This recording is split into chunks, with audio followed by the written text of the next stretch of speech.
J'ai un groupe qui fédère à peu près 70 salariés. Prendre mon téléphone, de partir de zéro, appeler les gens, prendre des rendez-vous, me présenter ce que je sais faire, cibler le besoin, trouver une solution au problème du client. Ça, je sais le faire. Le premier client est là, c'est le client qui fait le business, c'est pas le contraire. Et ça, beaucoup d'entrepreneurs l'oublient. Ils prennent pas le temps de trouver des solutions aux problèmes des gens. Pour être excellent, il faut beaucoup travailler, il faut s'entraîner. Dans ce qu'on veut faire, dans ce qu'on veut réaliser, il faut s'entraîner. Et donc, je me suis dit, ok, je veux développer une activité comme ça. Donc, j'ai créé une activité de consulting en business développement, spécialisée agroalimentaire, transport, logistique. Et donc, à la fin, il me regarde dans les yeux, il me dit, Thibaut, si tu montes ta boîte de transport, moi, je te suis, je te donne le marché. Et à 25 ans, je me suis mis à mon compte. J'ai quitté le confort douillet du salariat avec le salaire qui est garanti tous les mois. J'ai quitté ça. Il faut passer par cette expérience-là de ne rien avoir pour comprendre quand tu as un gramme de quelque chose, apprécier ce gramme, ce millimètre. Décrypte le podcast avec Thibaut Adoté.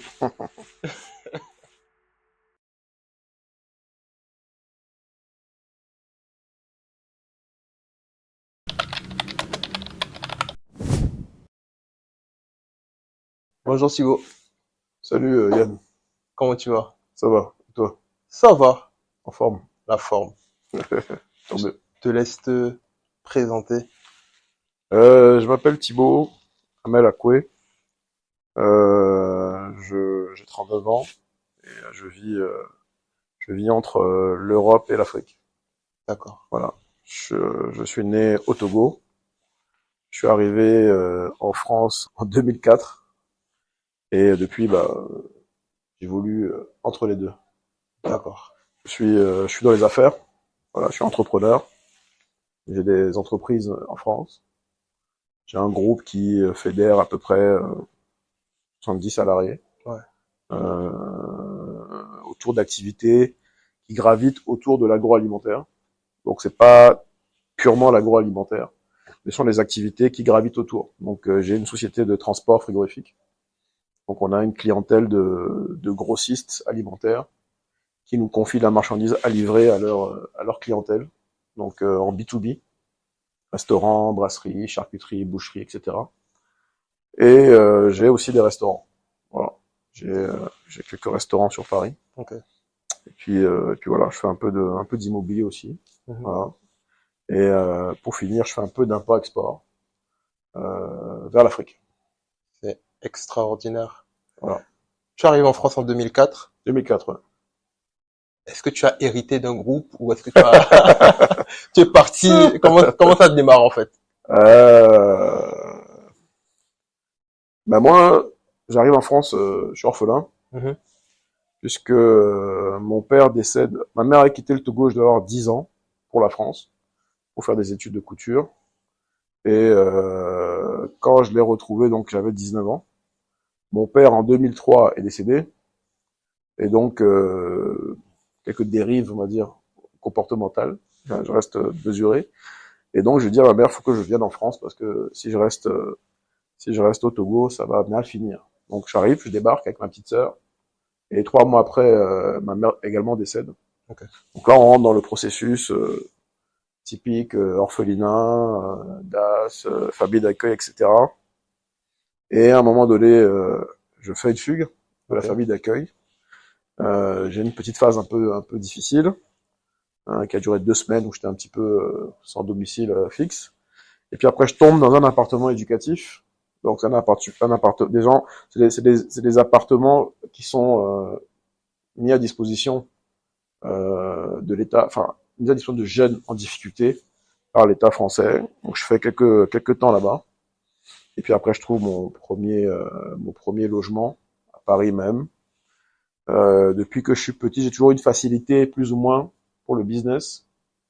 Et donc, je me dis, je vais faire des études de commerce, banalement, sans vraiment savoir exactement ce que je voulais faire. Je vois qu'il y avait des études de commerce et que j'ai toujours été facile. Enfin voilà, dealer, faire des business, toujours qui a été assez facile pour moi. Vendre, convaincre les autres, etc. Donc du coup, je fais les études de commerce et je vois qu'il y a plusieurs filiales. Il y a un BTS MUC, Management des unités commerciales. Donc c'est plus pour devenir directeur de magasin. Enfin bref, gérer un point de vente, des points de vente.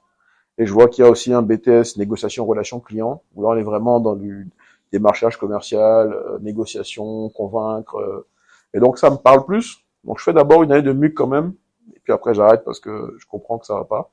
Et puis au début j'étais en formation en initiale, ce qui veut dire que j'allais dans un lycée, et donc c'était tous les jours à l'école, donc j'en pouvais vraiment plus. Et donc je décide de changer, de switcher, de faire un BTS négociation relation client Ok. en alternance. Donc je découvre, quand j'arrive en France, je découvre ce truc-là, qui s'appelle l'alternance. Et je le recommande à toute personne qui veut quitter l'Afrique pour aller vers l'Europe ou ailleurs. L'alternance, moi, c'est ce qui m'a permis d'aller jusqu'au bac+5, d'arriver master 2 avec un diplôme en stratégie et développement commercial, option ingénierie d'affaires. Okay. L'alternance, ça m'a permis ça parce que c'est un système où vous trouvez une école et vous devez trouver une entreprise en même temps qui accepte de vous embaucher. D'accord. Donc l'entreprise vous embauche et vous faites une semaine, en gros, hein, vous faites une semaine à l'école, une semaine à l'école, en entreprise. Et ça vous permet d'appliquer directement ce que vous apprenez à l'école. Parce que la théorie c'est bien, mais la pratique c'est mieux. Et l'entreprise paye l'école grâce à un système de formation, en fait, de financement de formation qui est de toute façon obligatoire pour toute entreprise. D'accord. Donc voilà, donc je fais ça. C'était quand je commence l'alternance, c'est la première année de la mise en place du système en France. Wow. Okay. C'est-à-dire que à l'époque, personne ne savait ce que c'était. Comment tu as découvert en fait? Alors c'est des vieux souvenirs. Hein. On parle de 2005 ou 2006. Okay. Je sais que je tombe dessus parce que de toute façon, j'ai pas le choix. Il fallait que je trouve un moyen de financer les études. J'ai pas d'argent. Et donc je fouille, je tombe là-dessus. Et donc je m'inscris dans une école et je cherche une entreprise, etc. C'était très compliqué parce qu'il fallait d'abord convaincre l'entreprise de l'intérêt de l'alternance. Et ensuite, il fallait convaincre l'entreprise que c'était vous la bonne personne à recruter. Ah oui. Parce qu'ils connaissaient pas, ils savaient pas ce que c'était. Okay. Bon bref, on y arrive quand même. Et donc je trouve une entreprise, je vais faire un accéléré. On va rester 5 heures ici. Bien sûr. Je trouve une entreprise qui m'accompagne finalement jusqu'au bac+5. Donc j'ai fait mes 5 années en d'alternance dans la même entreprise. Wow. Cette entreprise s'appelle le groupe Petit Forestier. D'accord. Qui est le leader européen de la location de camions frigorifiques. Ok. Donc tu vas voir le lien après. Je vais commencer à voir le lien. J'ai une carrière assez cohérente. Ok. Et donc voilà, je travaille chez eux en alternance. Compliqué, je viens d'arriver d'Afrique. Je suis très ancré dans mon africanité toujours. Il y a des Déjà chocs. à l'époque? Oui. Il y a des chocs culturels, je comprends pas. Il y a des choses qui me heurtent. Par exemple, le manque de respect intergénérationnel. Donc je vois des aînés ou des anciens qui se voient dans des situations où leur manque de respect, ça me dérange profondément. J'arrive dans le monde de l'entreprise ou dans la réalité occidentale, ton collègue, même s'il a 60 ans, vous êtes au même niveau, c'est ton collègue. Et donc il y a des familiarités qui se créent alors que c'était pas l'éducation que j'ai eue.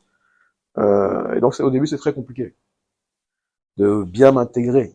Je pense que je me suis jamais vraiment, jusqu'à aujourd'hui, je pense que je me suis jamais complètement intégré.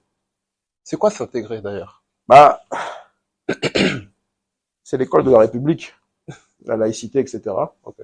Mais dans cette République-là, il y a beaucoup de composantes. L'identité africaine, c'est quelque chose. On a nos cultures, on a notre conception de la société, notre conception des relations avec les autres, avec la divinité, avec la nature. Enfin, il y a beaucoup de choses qui vont dans la culture africaine. Et parfois, c'est en déphasage avec d'autres cultures.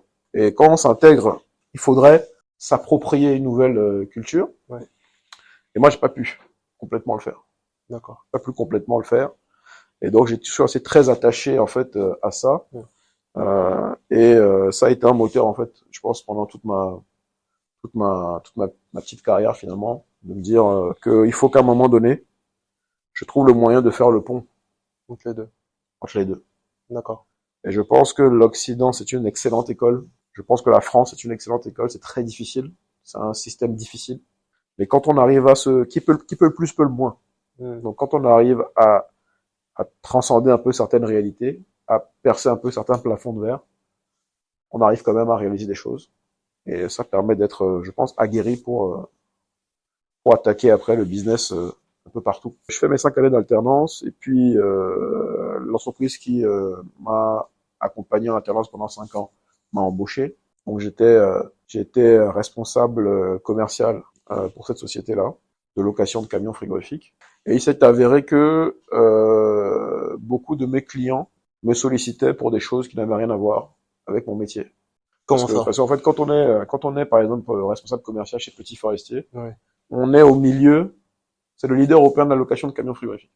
Okay. Donc on a un grand nombre d'informations de tout ce qui gravite autour de l'agroalimentaire. Et donc les clients m'appellent, tiens Thibaut, j'ai recruté un nouveau commercial, est-ce que tu peux venir samedi le former, lui montrer un peu comment dire le b.a.-ba de la prospection, etc. Thibaut, j'ai un nouveau produit, j'aimerais négocier un accord cadre, un contrat de distribution exclusive avec mon fournisseur, est-ce que tu peux me filer un coup de main? Ah Thibaut, bon bref, à la fin, tu te retrouves avec beaucoup de sollicitations. J'ai toujours eu une facilité à développer un relationnel sincère et riche avec avec autrui. Et donc ça m'a beaucoup servi en fait dans ma vie professionnelle notamment. Et donc ces clients m'ont fait confiance sur plein de choses. À un moment donné, ils m'ont dit, tu sais, Thibaut, nous on est patron de PME, on est soit débordé, on n'a pas le temps de tout faire, ou alors on est entre guillemets monovalent, c'est-à-dire on n'est pas bon dans tout. Donc le fait d'avoir quelqu'un comme toi qui vient ponctuellement nous donner un coup de main sur des projets précis, ça nous aide beaucoup. Et tu devrais en fait faire ça, te mettre à ton compte et faire ça. Et nous on travaille avec toi. Et donc je me dis c'est pas mal. J'aime bien cette approche consultant. Quand j'étais chez Petit Forestier, j'ai beaucoup travaillé en transversal, c'est-à-dire j'étais commercial grand compte au niveau national, et donc on négociait des accords cadres nationaux. Et ensuite il y avait les commerciaux locaux qui reprenaient la main pour négocier en local. Si par exemple vous prenez un groupe de PME en France, ou un groupe qui fait genre une 50aine de PME, donc chaque patron est indépendant, il crée un groupement d'intérêt économique et ensuite il négocie des accords, voilà. Avec le volume, ils font un effet levier pour négocier les choses. Donc on négociait donc des accords cadres nationaux avec des groupes et ensuite il fallait accompagner les commerciaux en local. D'accord. Pour leur permettre, pour faciliter les affaires, etc., faire valider les deals nationaux, etc. Moi, j'ai beaucoup travaillé comme ça en transversal, et donc l'approche consultant, en fait, j'y m'y retrouvais un peu. Ouais. C'est-à-dire, j'ai pas de gens directement sous ma responsabilité. Tu apportes une expertise, voilà, en fait. J'apporte une expertise, j'apporte un accompagnement, il y a la transmission, voilà, j'aimais beaucoup ce côté-là. Et donc, je me suis dit, OK, je veux développer une activité comme ça. Donc, j'ai créé une activité de consulting en business développement, spécialisée agroalimentaire, transport, logistique. Donc ça, j'avais 25 ans. Waouh. Et t'avais fini l'alternance ou tu étais... j'ai fini l'alternance. J'ai fini l'alternance vers 22 ou 23. Et après, j'ai travaillé 2 ans. Et à 25 ans, je me suis mis à mon compte. J'ai quitté le confort douillet du salariat avec le salaire qui est garanti tous les mois. J'ai quitté ça alors que je venais d'arriver, en grosso modo, je venais d'arriver quand même en France. Donc mon vrai premier CDI avec des bons salaires dans une bonne boîte solide qui a 100 ans d'existence, c'est assez rassurant, mais je plaque ça pour me jeter dans un truc un peu inédit, où à 25 ans, il faut que j'aille parfois conseiller ou accompagner des patrons chevronnés dans leur domaine, mais bon, voilà, je quitte ça et je me jette là-dedans. Et donc j'avais 25 ans, aujourd'hui j'en ai 39, et je me suis plus jamais remis, depuis j'ai jamais plus... Wow. j'ai toujours été dans l'entrepreneuriat. Avant de jump sur l'entrepreneuriat, justement, comment tu passes de consultant à ta boîte avec un peu plus de 70 salariés, je me pose une question. Tu vois, tu parlais tout à l'heure d'africanité, du fait justement du respect des anciens. Je suis convaincu que c'est quelque chose que tu as conservé. Est-ce que tu penses que c'est quelque chose aussi qui, dans le relationnel que tu as construit avec ces patrons de PME, qui je suppose étaient d'un âge un peu plus avancé? Oui, largement. C'est quelque chose qui a fait la différence. Oui.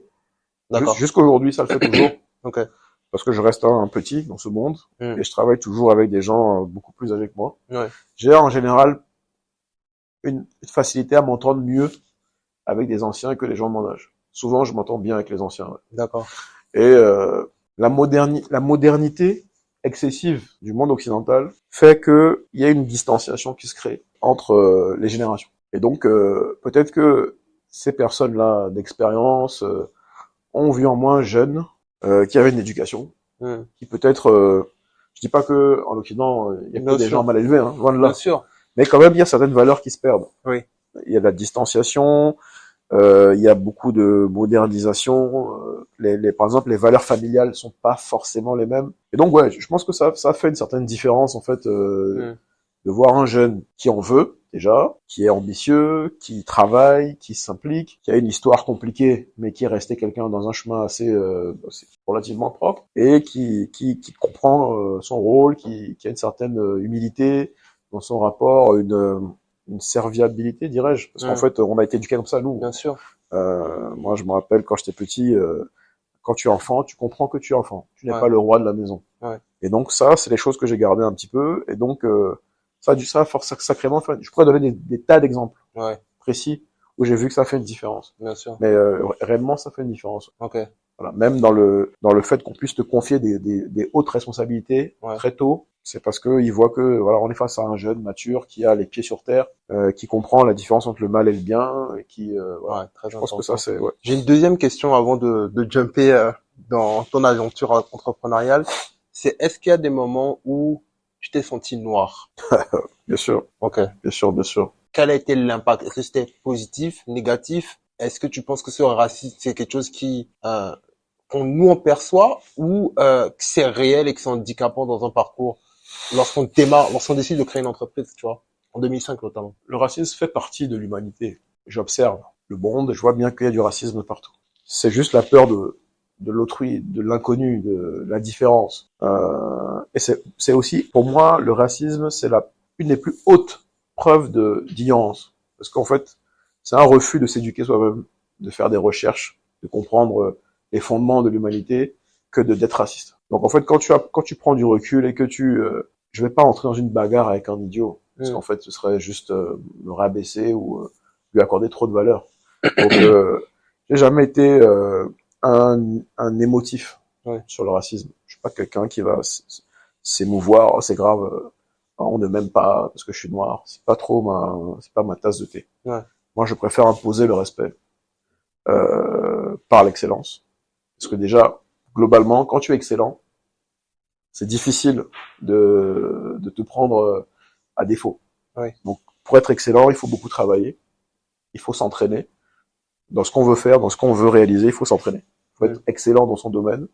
Moi, j'ose prétendre, mais vous demanderez à mes anciens employeurs, en tout cas, que quand j'étais à mes postes, j'ai toujours essayé de briller au maximum. De façon à ce qu'à un moment donné, on ne voit plus ta couleur de peau, on ne voit plus tes différences. C'est juste que c'est un gars bon dans son domaine, dans ses compétences, avec des valeurs, avec des principes assez intègres. Et normalement, on arrive à s'intégrer dans le monde entier. Maintenant, oui, bien sûr. Moi, j'ai un nom en plus. J'ai une histoire particulière. J'ai un nom qui fait plutôt français. Et donc, quand Thibaut Hamel, typiquement. Donc, comme j'ai pas d'accent spécifique, sauf quand j'ai des fortes émotions, quand je suis très content, je suis très énervé, mon accent est plus prononcé. Mais en gros, au téléphone, on ressent pas forcément l'accent. Thibaut Hamel, quand tu prends le rendez-vous, tu sens bien que on s'attend pas à ce que ce soit. Je vois parfaitement ce que tu veux dire avec Yann-Marie là, jusqu'aujourd'hui encore, parce que maintenant dans mes entreprises, parfois j'ai des salariés qui sont recrutés, je les vois pas. Ils sont recrutés, ils commencent à travailler, 1 mois, 2 mois, 2 semaines, peu importe, un certain temps, et ils n'ont pas encore rencontré leur patron, puisque j'ai des systèmes digitaux où je fais des signatures de contrats, travail à distance, etc. C'est assez modernisé, et donc les gars ne savent pas forcément que leur patron est un noir. En plus, moi, j'ai la barbe et tout ça. Enfin bref, c'est pas forcément le cliché du patron type qu'on s'attend avec le costard, etc. J'ai un peu décidé de laisser ça de côté. Et donc, tu vois bien que quand ils te rencontrent, ils sont surpris. Et c'est même pour les noirs. C'est-à-dire, c'est marrant parce que c'est pas qu'une question de couleur de peau. Même un noir qui est embauché dans mon entreprise, quand il se rend compte que son patron c'est un noir, tu sens quand même qu'il se dit ah ouais, c'est un noir qui, en gros, est-ce un noir qui a réussi à réaliser ça? Bon, je dis pas que j'ai la plus grosse entreprise de France. Bien sûr. Moi, j'ai quelques petites PME. Voilà, mais voilà. C'est des choses que je vis, mais pour moi, c'est banalisé.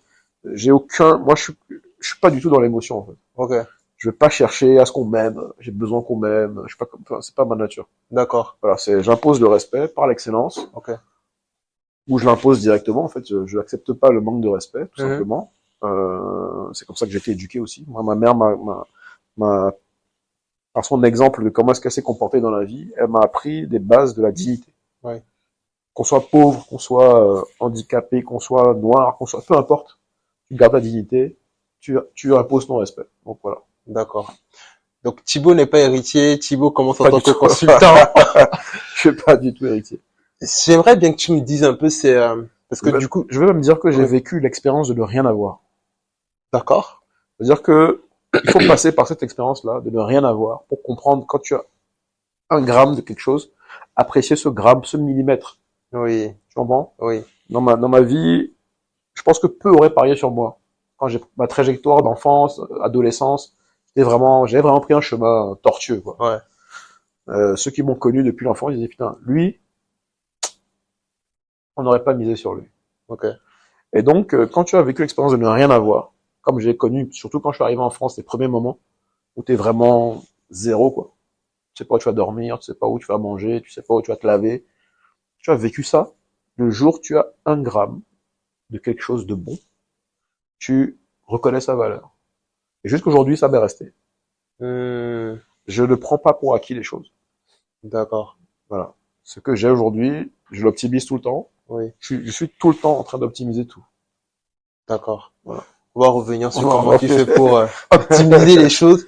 Moi, ce qui m'intéresse aussi, c'est donc du coup, tu démarres dans le service finalement, en réalité. Ça, je démarre en tant que consultant dans le Ouais, service, dans l'accompagnement. Je vends de la matière grise et du ok, temps. ok, du jus de crâne comme dit, hein. Exactement, du jus de crâne Ok, et du temps, parce que je considère que le temps est le bien bien le sûr. plus précieux. C'est ce que je fais. Ok, Dans un domaine où j'ai de l'expertise et des contacts. ok. C'est quoi le marketing autour du service? Comment ça se vend en fait? C'est du bouche à oreille principalement? Tu prospectes? Comment ça se Moi, je suis passe? pas un grand fan de ce monde du marketing. Ok, Mais je critique pas. ouais, Il y en a besoin. Je trouve que c'est beaucoup de mensonges, de manipulation, un petit peu, c'est de la drague, quoi. oui, Je suis pas très fort là-dedans. ok. Moi, je fonctionne surtout au bouche à oreille, Hmm, la recommandation.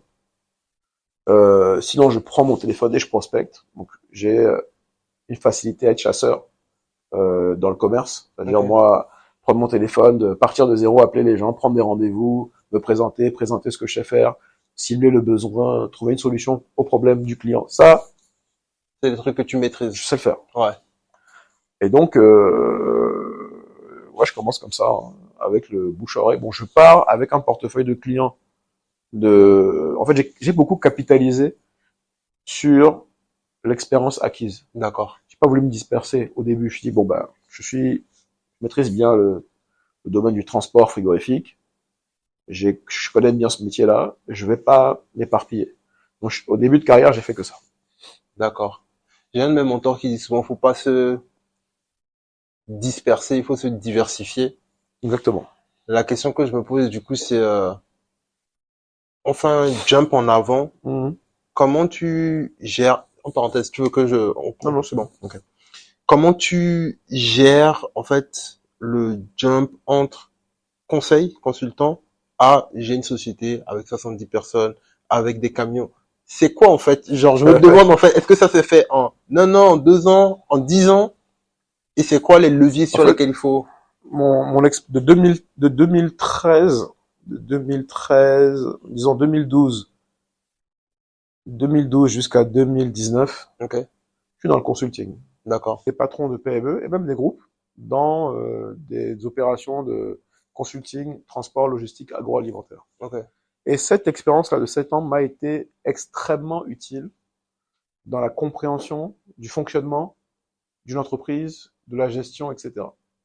Parce que Parce qu'en fait, quand on travaille en école de commerce, on nous apprend le commerce, pas forcément la gestion, hmm, pas forcément la comptabilité, même pas du tout. Et il faut d'abord se documenter soi-même. Et en fait, en travaillant en tant que consultant, je vois des exemples de réussite, concrètement. Donc je vois, ouais, ok, je comprends comment les gars, ils ont fonctionné. Et je vois des exemples d'échecs fracassants. D'accord. Et donc, mon estime de moi-même, qui est relativement haute, me dit, je veux pas d'échecs. Ouais. Et donc, je me dis, qu'est-ce que je vais prendre le meilleur de tous les mondes de ce que j'ai vu. Ok. J'ai vu des entrepreneurs qui montaient des boîtes pour les couler au bout de 3 ans. Je critique pas, hein. Ouais. Ils les montent pour les couler au bout d'un moment. Ouais. Et ils pompent tout ce qu'ils peuvent pomper pendant le temps de la vie de l'entreprise. Ouais. Et après, l'entreprise, ils la sacrifient. D'accord. J'ai vu des gens qui créaient une boîte et ils ne faisaient que ça pendant 20 ans, 30 ans, 40 ans, toute leur vie. Ils n'ont eu qu'une boîte et ils l'ont gérée en bon père de famille jusqu'au bout. J'ai vu des gens qui montent une boîte, la poussent, dès que la boîte commence à faire du bénéfice, ils prennent leur bénéfice, ils réinvestissent, ils se divertissent, ils mettent dans l'immobilier. J'ai vu des gens travailler en famille, vraiment mari, femme, enfant. J'ai vu des gens travailler entre frères, entre amis. J'ai vu des gens s'associer par opportunisme. J'ai vu beaucoup de cas de figure différents. Ok. Et donc, dans chaque chose, j'ai tiré un enseignement, j'ai tiré une compréhension, j'ai analysé et je me suis dit, OK, quand par exemple j'ai un client qui fait quelque chose qui ne fonctionne pas, même si moi en tant que consultant dans l'entreprise, j'ai ma tâche, c'est ma mission, mais je vis l'entreprise aussi. Oui. J'entends, Ouais. je participe à des réunions, je vois les choses. Et donc un client qui tente un truc qui fonctionne pas, ou alors je comprends ce qui s'est passé qui fait que ça n'a pas fonctionné, et donc je le garde en tête. Parce que c'est compliqué, hein, des fois quand on est consultant, de ne pas devenir arrogant, de ne pas devenir donneur de leçons. Oui. Voilà. Moi, je me considère plus comme quelqu'un qui gère un truc transversal, parallèle, enfin une activité. Je suis un peu dans mon coin. Voilà. Et donc, je vois des choses qui se passent mal. Donc, un client, je dis, écoute, j'ai vu un client faire ça, toi ne le fais pas comme ci parce que ça n'a pas marché. Ou alors, je vois un exemple de réussite et je dis aux autres clients, attention, ça marche bien, faites-le, c'était une bonne idée, etc., etc. Donc ça m'a permis de beaucoup apprendre. Et donc, quand on accompagne un patron de PME dans une mission qui se passe bien, où il voit des résultats concrets, il obtient ce qu'il voulait, forcément, bah, il vous recommande, ou alors il pense à vous quand il y a un tel truc. Donc, j'ai un de mes clients avec qui j'ai travaillé, c'est un grossiste alimentaire, de renom, enfin, une belle boîte, quoi, sur Paris, enfin, dans la banlieue parisienne, qui m'appelle un jour. Et il me dit, Thibaut, j'ai des problèmes de logistique. J'ai un prestataire, donc il faisait partie de ces grossistes qui avaient décidé de ne plus avoir leur propre outil de livraison. C'est-à-dire il n'avait pas de chauffeur ni de camion frigorifique. Il avait déjà franchi le pas de sous-traiter auprès d'un transporteur. D'accord. Mais le transporteur qu'il avait Était défaillant. était défaillant, ça ne lui allait pas, la qualité de service, même la qualité du partenariat n'était pas assez riche pour lui. D'accord. Donc moi, j'avais commencé à travailler mon projet de création d'une boîte de transport frigorifique. Moi, j'aime bien être dans les détails, donc je commençais à rédiger des plaquettes commerciales, la structure de mon site internet, comment est-ce que je vais faire mes offres, mes devis, enfin bref, j'ai vraiment essayé de travailler quelque chose de bien fiadé. Et donc, le projet était en gestation, et donc il m'appelle et me dit, voilà, j'ai des problèmes. Et il me dit, bah, viens me voir, on en discute. Bon, je vais le voir. Et il m'explique un peu son fonctionnement. Et moi, je lui explique aussi mon projet. Et c'est là où en fait je fais un peu le pont par rapport à ce que tu disais tout à l'heure. C'est un monsieur qui a largement l'âge d'être mon père, hein. Mm. On rentre dans une discussion où en fait on parle de tout et de rien pendant 3 heures, 2 heures ou 3 heures. Au début on devait parler de business, et finalement on a parlé de tout et de rien. On a parlé de politique, on a parlé d'histoire, on a parlé de culture, on a parlé de la sociologie, l'éducation, on a parlé de tellement de choses. À la fin, il me regarde dans les yeux, il me dit, Thibaut, si tu montes ta boîte de transport, moi je te suis, je te donne le marché. Et donc, mon projet qui est en gestation, tout d'un coup, c'est vu, Ton premier client est là. voilà. Premier client est là, c'est le client qui fait le business, c'est pas le contraire. Et ça, beaucoup d'entrepreneurs l'oublient. C'est pas le business qui fait le client, c'est le Non. client qui fait le business. C'est-à-dire que beaucoup d'entrepreneurs l'oublient. Je l'ai vécu en tant que consultant. Euh, il y a une dimension un petit peu narcissique dans l'entrepreneuriat. Mais ça, c'est normal. C'est beaucoup de sa personne qu'on donne, qu'on montre, etc. Et beaucoup de gens créent des business en se disant, moi, j'aime bien ça. Je vais en faire un business et je veux le vendre. et ils prennent pas le temps de trouver des solutions aux problèmes des gens, des autres. Et donc, moi, j'ai un homme d'affaires chevronné. Aujourd'hui, je l'appelle mon parrain. Parce que c'est lui qui m'a mis le vrai pied à l'étrier dans le business concret, c'est lui. Et donc, je lui dis, ok, mais moi, j'ai pas prévu ça. Tout de suite, il me dit, bah, écoute, si tu veux te lancer dans l'entrepreneuriat, moi, je te mets à pétrer. Par contre, je te laisse 3 mois. Il y a 3 mois pour m'aligner 10 chauffeurs. Et donc, ça se passe comme ça, en fait, quand je me retrouve, un peu au pied du mur. Le début du contrat tombe pile poil à ma date d'anniversaire. Donc, j'ai vu ça, j'ai vu tout un symbole derrière. Et donc, je me dis, bon, au lancement, pour lancer l'entreprise, avec le calcul du BFR, des investissements, je vois qu'il me faut 50 000 euros. Il me faut 50 000 euros de financement. Au début, moi, j'ai fait un peu de business à droite à gauche, donc j'ai un peu d'argent, mais pas assez. Donc, moi, je n'ai que 30 000 euros. Donc, il te faut 50 000 euros, mais Ouais, tu n'as que 30 je 000 n'ai que euros 30 000. pour démarrer. Et donc, il me manque 20 000 euros. Donc j'arrête de payer mon loyer pendant un temps. Donc je me jette à l'eau totalement. C'est-à-dire quand on dit quelqu'un s'est jeté à l'eau, c'est moi. Quoi. C'est-à-dire je me jette à l'eau totalement. C'est là où l'expérience de ne rien avoir, tu comprends? Le fait d'avoir déjà vécu le zéro total. Quand je vois que là il y a une opportunité, je me dis bon, pas grave, je retourne à zéro ou je retourne à 0,5. Pas grave, j'ai déjà connu zéro. Donc là je plaque tout. Et les gens qui m'ont vu au lancement sont témoins, ils pourront te dire. Je plaque tout, j'arrête de payer mon loyer, je prends l'argent du loyer, je mets dans ma boîte. Euh, je fais tout pour que ça se lance. Mais il me manque quand même 20 000 euros. Donc à ce moment-là, j'ai quelques connexions. J'ai un ami qui s'appelle Arnaud, et je le salue si jamais c'est un Camerounais, qui me voit. Il l'accepte. Alors, même quand je veux demander des financements à droite, à gauche, même à des amis, moi je veux les voir comme business plan. Tu vois, c'est pas. Tu viens pas en mode non, non, je viens pas. S'il te plaît, moi j'ai des problèmes. Non, je viens, je dis écoute, moi je suis dans une affaire là. Voilà mon business plan concret. Voilà comment je compte financer. Voilà le chiffre d'affaires que j'attends. À la fin de l'année, ça va me sortir tant dès la première année. Donc je te rembourse. D'accord. Donc on se met d'accord sur un deal. Il fait un prêt à la banque et il me prête 10 000 euros. Ok. Et il manque encore 10 000 euros. Et là, je vais rencontrer un grand à moi, dirais-je, une collection, qui lui aussi me prête 10 000 euros. Et donc, je dois lui rembourser avec un délai, etc. Et je me lance comme ça. D'accord. Je me lance comme ça. Donc, très vite, j'ai 10 salariés. Et je fais tout dans la boîte. Je fais la gestion du quai le matin. Donc, je me lève tous les jours pendant 1 an ou 2. Je me lève tous les jours à 2-3 heures du matin. Je vais gérer... En fait, comme on a une activité de transport frigorifique, et que en fait tous les clients de nos clients veulent être livrés en général avant 11 heures parce qu'ils utilisent les produits pour leur service du midi. Ça fait que nous, au niveau du business transport, on est obligé de commencer très tôt. Donc mes chauffeurs en général, ils commencent autour de 3h30, 4h du matin.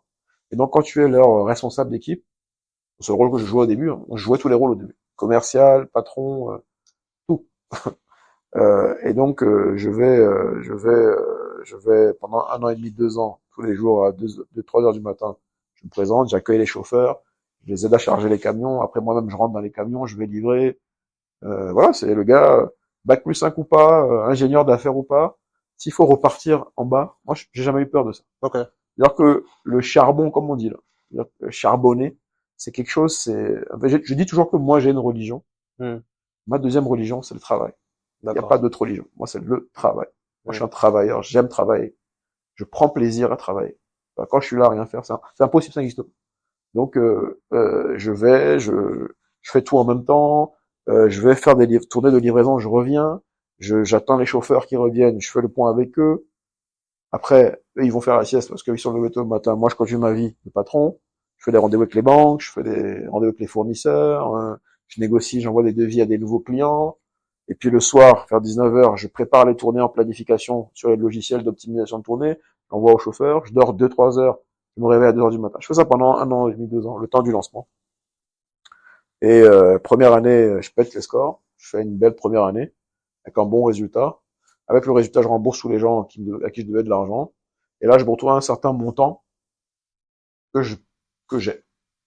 Donc à ce moment-là, c'est où soit c'est là où l'éducation financière est utile. Ouais. Si t'as pas cherché à te documenter sur comment est-ce qu'on fait, comment est-ce qu'on peut structurer financièrement un groupe, tu vas faire des bêtises. Ok. Et donc tout de suite, je vois En fait, je vois que à 3-4 mois de la fin de l'exercice comptable, je me rends compte que je vais avoir pas mal de bénéfices.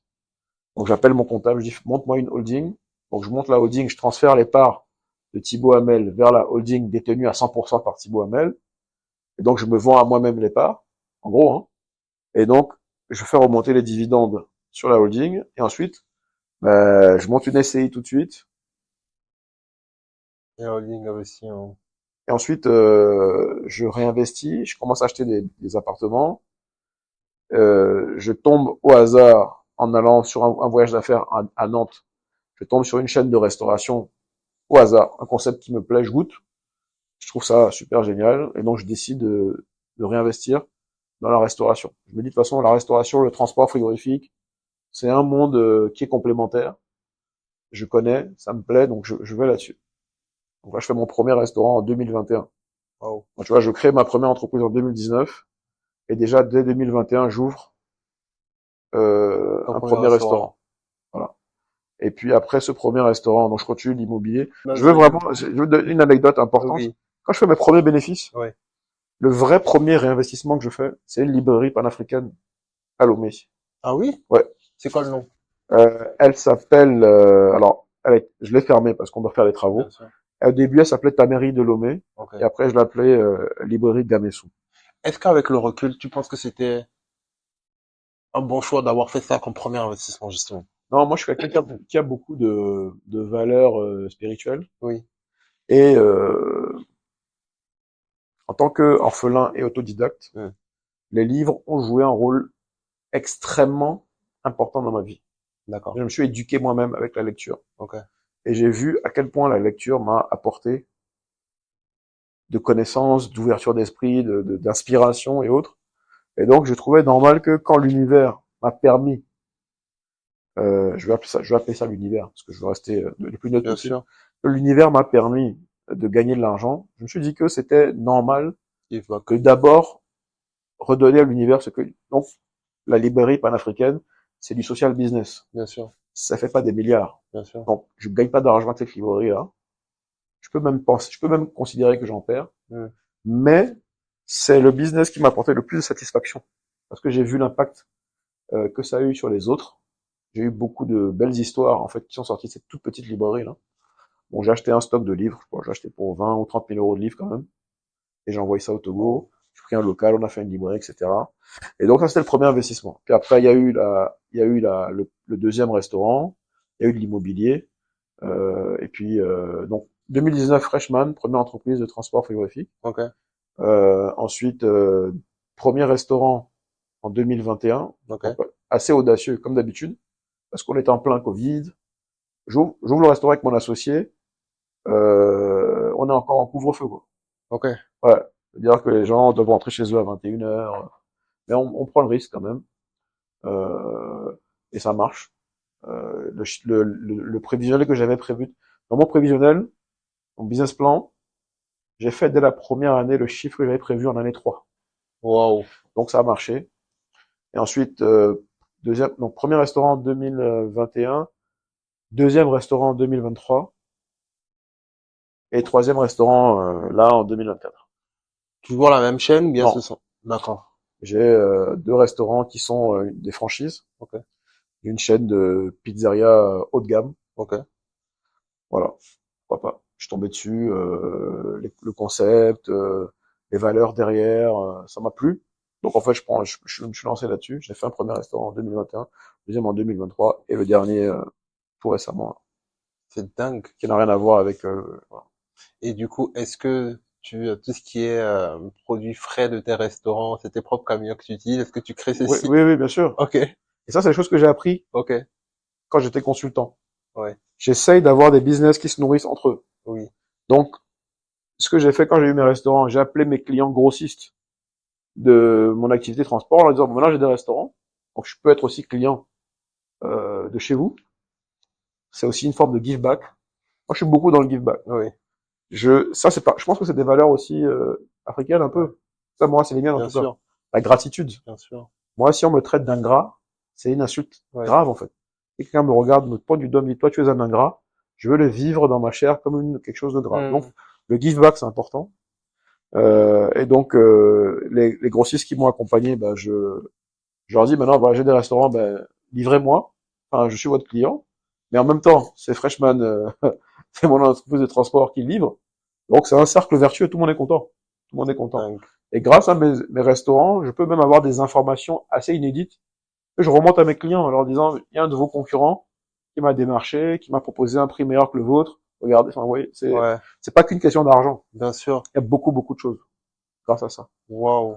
Donc voilà, À, voilà un peu. à cette époque, est-ce qu'il y a eu un Thibaut, un moment qui était en mode costard, chemise, Oui. etc., ou tu as toujours été, Non, non, non, non, ok, non.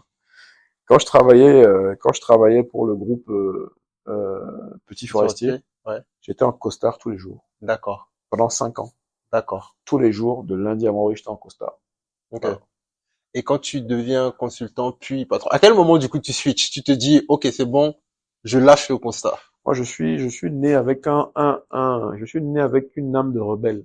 Ok, J'ai du mal à me conformer. d'accord. Voilà. Normalement, dans les codes, on va te dire que un homme d'affaires, un chef d'entreprise ne doit pas laisser la barbe pousser. Hmm, Mais c'est pas ma nature. C'est pas ma nature de me conformer à un dictat d'une bien-pensance. Je suis vraiment venu avec une âme de rebelle. Donc en fait, à un moment donné, ça m'a fatigué de de vouloir être monsieur tout le monde. oui. Donc dès que j'ai pu plaquer le costard, j'ai plaqué. Moi, justement, c'est ça qui m'intéresse. À quel moment on peut plaquer le costard? À quel moment on décide de se dire, ok, c'est bon? Parce que il faut quand même, en fait, est-ce que c'est lié à, par exemple, au moment où tu fais un bénéfice de ouf, tu dis, ouais, le business il tourne. Est-ce que c'est personnel? Tu te dis, ok, j'ai atteint un stade de maturité où je m'en fous du regard des autres. Qu'est-ce qui se passe, en Oh, fait, pour moi, toi? à 25 ans, quand je quitte l'entrepreneuriat, enfin quand je quitte le salariat, Ouais, je plaque le costard à ce moment-là. génial, ok. Parce que je me dis, c'est un monde, C'est mon en entreprise, fait, c'est, le ouais, monde du salariat, en tout cas oui, dans celui que j'ai vécu moi, mhm, c'est un monde où c'est pas forcément le plus compétent, le plus méritant oui, qui avance. Parfois, c'est celui qui est le plus politicien, le plus lèche-botte qui bien avance. sûr, Et moi, j'ai une sainte horreur de ça. Moi, je suis un performeur. ouais, Je suis là, je suis un compétiteur. J'ai produit. J'ai produit le résultat et même plus. Je veux ma reconnaissance. Quand je l'ai pas, c'est sûr que je me brade tout de suite. hmm, Et donc, quand je quitte le salariat, je plaque le costard. Moi, ça fait des années que j'ai plus mis un costard. ok, Le costard classique complet, ça fait des années que je n'en ai plus mis. Là, j'ai un ami qui se marie bientôt. Il m'a demandé expressément de me trouver un smoking. Donc, je vais peut-être faire l'effort pour lui. ok, Je vais peut-être préférer un boubou 3 pièces d'ailleurs, ouais, que je considère plus en phase avec les valeurs africaines. ouais, Mais je vais peut-être lui faire plaisir en ouais, mettant un smoking et une pape, quoi. Mais ok, depuis que j'ai 25 ans, ça fait 14 ans que j'ai plus mis un costard précis, quoi, ok. avec cravate, etc. Je vais essayer de faire une transition, Ouais, justement, ouais. avec ce qui se passe ici. Euh, Parfois, tu vois, il y a une phrase qui dit l'habit fait le moine. Euh, Est-ce que tu penses qu'en Afrique, dans nos écosystèmes, c'est une réalité, indépendamment du fait que, tu vois, je te pose la question parce que moi, quand je suis arrivé, je me rappelle toujours, j'allais à certains rendez-vous en short parce que j'avais chaud, tout simplement, Mhm. ou avec pas les sandalettes, mais tu vois, des choses un peu, Mhm. pas les fermées, pas les Mhm. chaussures fermées, en cuir fermé, tout ça. Mhm. Et je me rappelle toujours, encore aujourd'hui, hein, si je vais à des rendez-vous comme ça, mon père ou des proches, ils vont me dire, c'est pas une façon de s'habiller, Oui, tu vois. ouais. En ce sens-là, est-ce que tu penses qu'ici les codes sont différents? Ouais. Quelle est ta perspective là-dessus? Quelle est ta vision? Ah, le débat de l'Afrique, c'est un débat qui va me passionner vraiment de manière vibrante Mhm. parce que je crois il y a une Afrique à 3 vitesses. Ok. Il y a l'Afrique francophone, l'Afrique anglophone Oui. et l'Afrique lusophone. Ok. Et je pense que l'Afrique anglophone et l'Afrique lusophone enfin ces deux Afriques-là sont largement devant l'Afrique francophone. Ok. Il y a des raisons historiques. Mhm. On va pas entrer là-dedans, ça va durer des heures. Bien sûr. Mais il y a des raisons qui font ça. Donc, je Mhm. constate qu'effectivement, nos anciens que je respecte énormément, ils ont toujours, voilà, un homme, ça doit être bien coiffé, bien rasé, il doit être en costard. Un homme respectable doit être en costard. Bien sûr. Mais je me rends compte que déjà, moi, c'est pas que je m'habille jamais classe, au contraire. Mm. Mais je vais préférer une tenue que je vais faire sur mesure, avec un col à bas coste, quelque chose qui va marquer une identité forte, une différence. Je suis pas du genre à suivre. Mm. Et je vois quand même que de plus en plus maintenant, Mhm.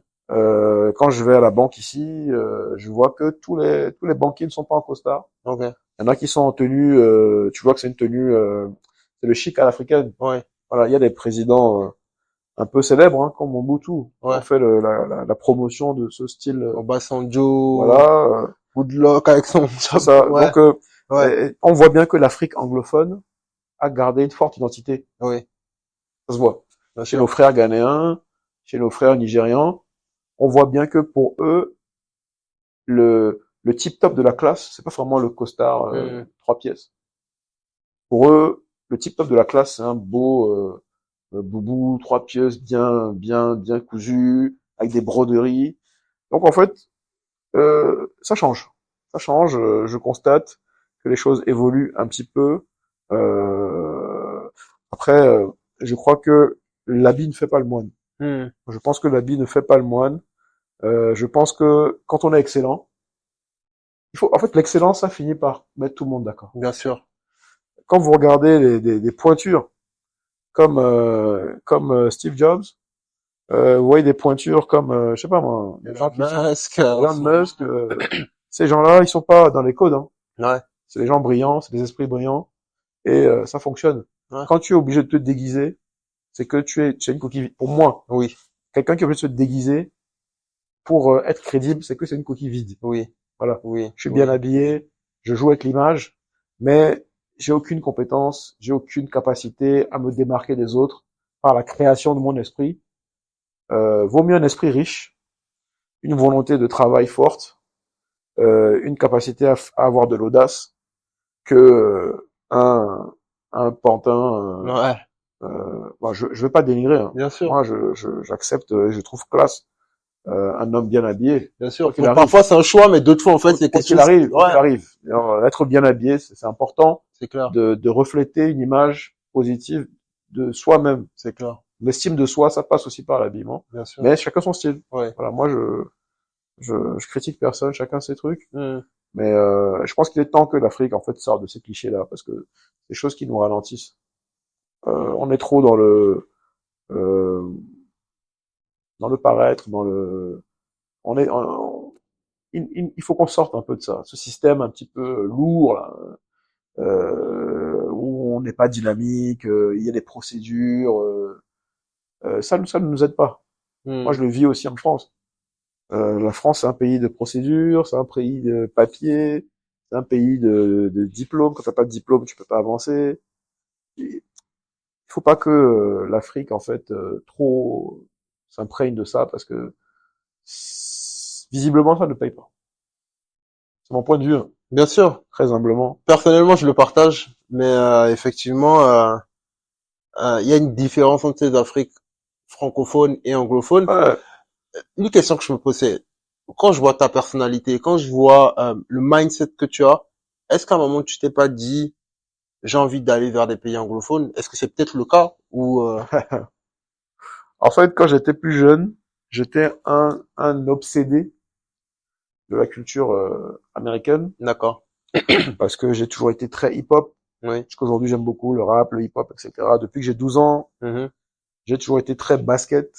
Voilà, moi, c'est mon sport préféré. Donc, Michael Jordan, la Dream LeBron, Team, Kobe, yeah. tout ça, c'est ma culture, ça. Hmm. Donc, j'ai toujours été un grand passionné de cette culture anglo-saxonne. D'ailleurs, j'ai appris l'anglais, en fait, grâce à ça. Ok. Aujourd'hui, je peux me dire bilingue anglais. Je suis jamais dans un pays anglophone. Ouais. C'est à travers la musique et cette culture américaine dont j'ai voulu m'imprégner que je suis devenu bilingue en anglais. Ok. Donc, j'ai toujours été dans cette truc. Mais en fait, quand je suis arrivé en France, j'ai été challengé par la France. Ok. Quand je suis arrivé la dureté là, Hmm. et j'ai vu les regards, où on te juge un peu, on te dit, bah, toi, en gros, tu n'y arriveras pas. Et j'ai compris que le niveau fiscal en France était un des plus hauts au monde, si ce n'est le plus haut au monde. Ouais. Je dis, en gros, ce pays-là, c'est le plus compliqué pour réussir. C'est ce que j'ai comme impression, hein, je peux me Bien sûr, tromper. peut-être que tu te trompes, Je me suis mais dit, c'est, ouais. voilà, je me suis dit, ok, bah, je dois prouver que je peux arriver à quelque chose ici. Non, j'arrive peut-être au bout d'une forme de cycle. Je me projette dans un court terme, moyen terme plutôt, à rentrer vivre en Afrique. Mais je pense que si j'avais eu la possibilité d'aller dans un pays anglo-saxon avec cette mentalité plus pro skills que diplôme, plus les compétences, je pense que ça m'aurait peut-être permis d'aller plus vite. D'accord. Mais l'expérience que j'ai acquis en me frottant, Un écosystème qui est voilà, hostile, en guillemets. il faut se dire que je crée ma première boîte en 2019 et l'année qui suit, c'est le Covid. Oui. Ah, c'était violent, hein. Ouais. Ouais. Ah ouais, ça c'est du mental. Ok. Parce que si t'as pas de mental, tu vas craquer. Vraiment.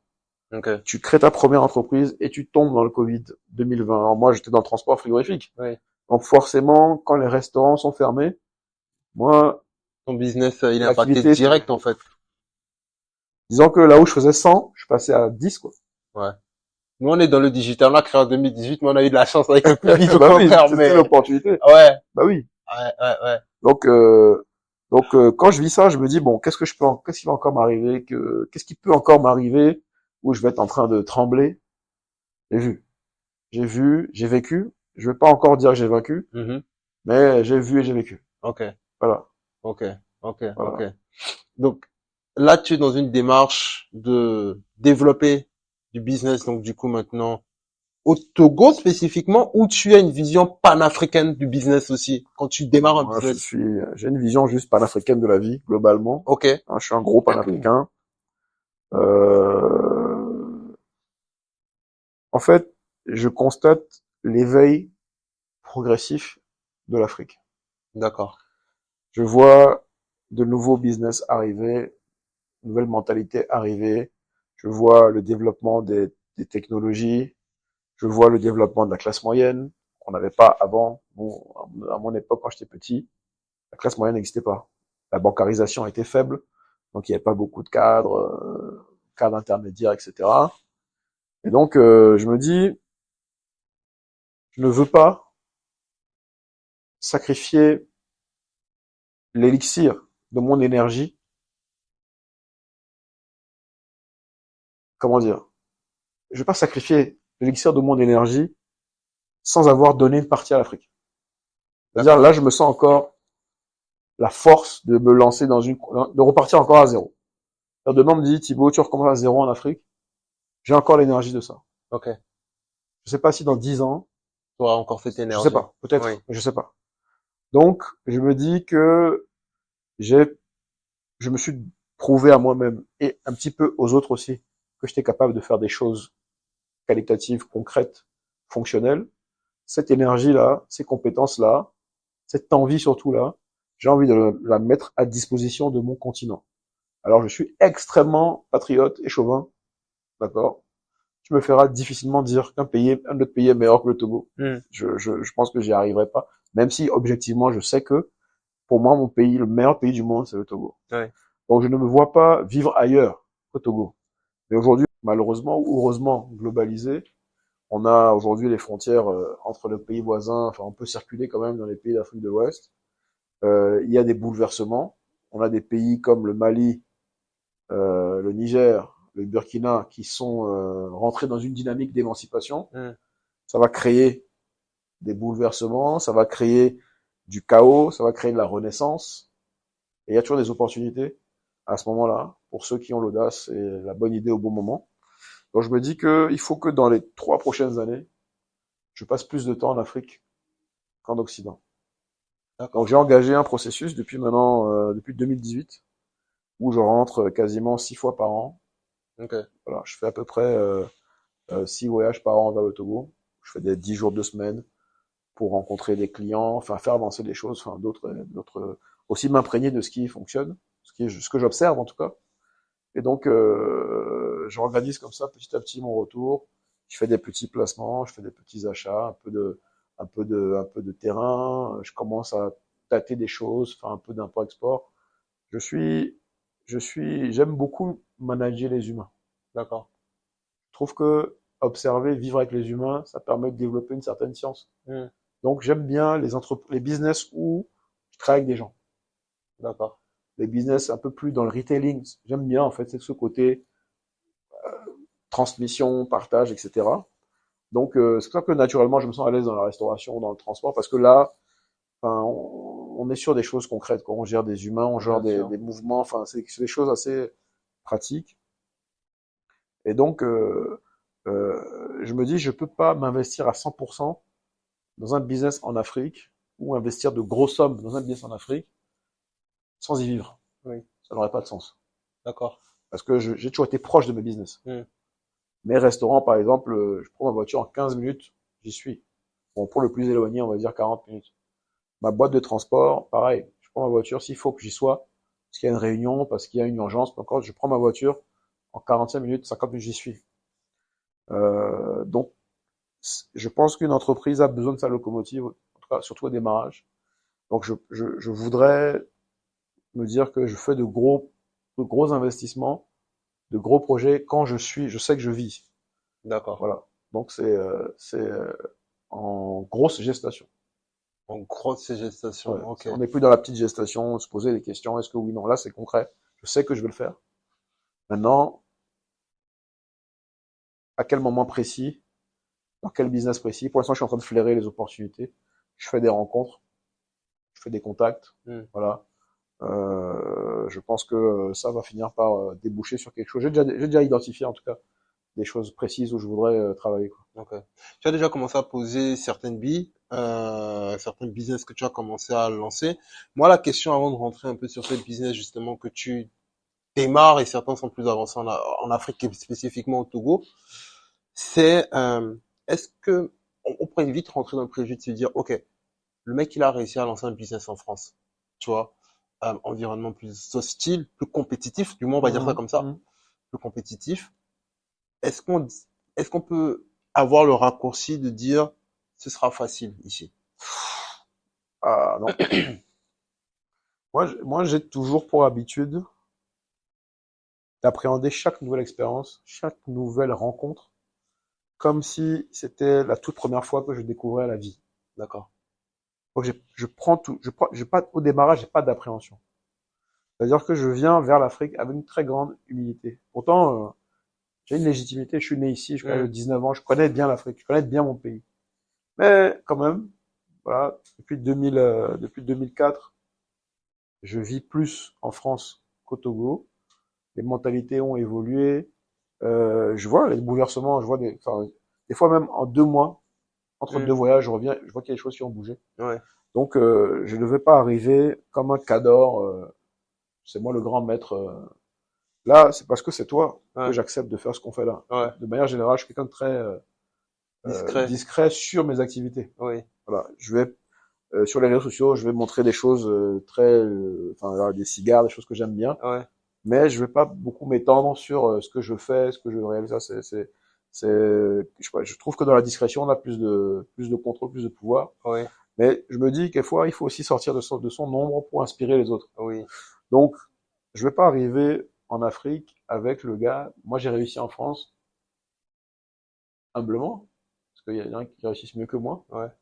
J'ai réussi en France quelque chose. Je vais pas arriver ici en disant c'est moi le maître. Je vais vous montrer comment on fait. Oui. Comme quand j'étais consultant en fait compte. Je vais arriver en transversal. Je vais prendre le meilleur des deux mondes et je vais me concocter quelque chose. D'accord. C'est ça mon approche. Ok. Et je suis pas du tout le genre de gars qui va arriver depuis la France. Et même quand je viens, je fais pas du tout Le tu vois. gringo. Non. Ouais. Moi, je vais manger au bord de la route Ouais. régulièrement. J'adore ça. Ouais. Et tu vas me voir manger au bord de la route, quoi. Ouais. Les gars me disent non, achète et ramène chez toi. Je dis non, non. Moi, je veux manger mon aïmolou là, Oui. dans la vraie vie du Togo. Oui. Et quand tu te poses là, tu restes là-bas 1 heure ou 2 heures, tu vois le Togo, le Oui. vrai Togo. Oui. Parce qu'il faut se rappeler que, je sais plus quel est le pourcentage de gens au Togo qui ont un revenu à peu près De moins de 30 000 francs, même, moins de 25 000. Il y a le faible revenu. Ouais. Et donc, le vrai Togo, si tu veux faire un business au Togo, je pense, et je le dis de manière très claire, il faut pas chercher à faire un business élitiste. Oui. C'est-à-dire un business où les gens doivent dépenser 5, 10 000, 15 000. Je donne ça comme ça. Il n'y a pas beaucoup de monde, en fin de compte, qui peuvent facilement se permettre de dépenser 5, 10, 15 000. C'est déjà un échantillon de la population assez réduit. Oui. Quand tu vas aller boire un cocktail à 7 000 francs, c'est pas tout le monde. Donc, je pense que il faut avoir l'humilité, aussi grand Manitou que tu sois, aussi grand boss que tu sois, aussi grand diplômé que tu sois, il faut que tu aies l'humilité de descendre. Voilà, d'aller auprès des gens, aller auprès des vendeuses du bord de la route, des vendeurs du bord de la route, aller auprès du vendeur de brochettes, aller auprès de la dame qui fait du foufou, la dame qui fait du déguet. Ces gens-là, c'est eux le poumon économique du Togo. Oui. C'est pas, moi je pense que c'est pas Orabank par exemple le poumon économique du Togo, c'est pas Oui. Ecobank. Oui. Parce qu'on est encore beaucoup dans l'informel. Oui. Il y a des gens qui ont des millions, des milliards, qui sont pas en banque. Donc, moi, j'ai toujours vu ça comme ça, en fait. Je me suis toujours dit, mais attends, je m'assois chez cette vendeuse d'Alimolou, là, et j'observe. De mon observation, de ma connaissance du business, cette dame-là, elle fait peut-être 300 000 francs, 400 000 francs par jour de chiffre d'affaires. Et elle travaille du lundi à dimanche, sans interruption.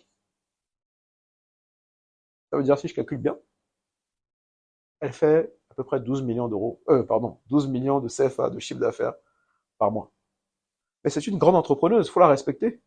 Pas parce qu'elle est au bord de la route et qu'elle est habillée peut-être en tenue rustique, pas parce qu'elle parle pas bien français, que c'est pas une femme d'affaires. Bien sûr. C'est une femme d'affaires. Bien sûr. Elle peut donner des leçons de business, de calcul, de rentabilité à des gens qui sont soi-disant des diplômés. Et comme tu dis parfois, les mecs qui ont des Oui, immeubles. moi je connais des gens qui ont des bac+5 en gestion, mais c'est des quiches. Ouais. Ce sont des quiches monumentales. Bien sûr. En gestion. Oui. Cette dame-là, qui tient un business comme ça depuis des années. Et moi, on connaît tous des exemples célèbres dans le paysage togolais de vendeuses de colicot qui ont envoyé leurs enfants faire de grandes études aux États-Unis, qui ont plein de maisons. Oui. Bon, pourquoi est-ce que on va considérer que l'entrepreneuriat c'est dans un moule précis, c'est un canevas précis, c'est l'école, les études, et puis après il faut... Non, c'est faux. C'est un mensonge. C'est un profond mensonge. Il suffit de... Moi, je pense qu'il faut sortir de la télé, il faut sortir des réseaux sociaux. Moi, je suis quelqu'un qui est resté... Bon, je suis jeune, hein, je suis pas vieux, mais je suis resté profondément attaché à certaines valeurs. Pour moi, la vie, c'est dehors.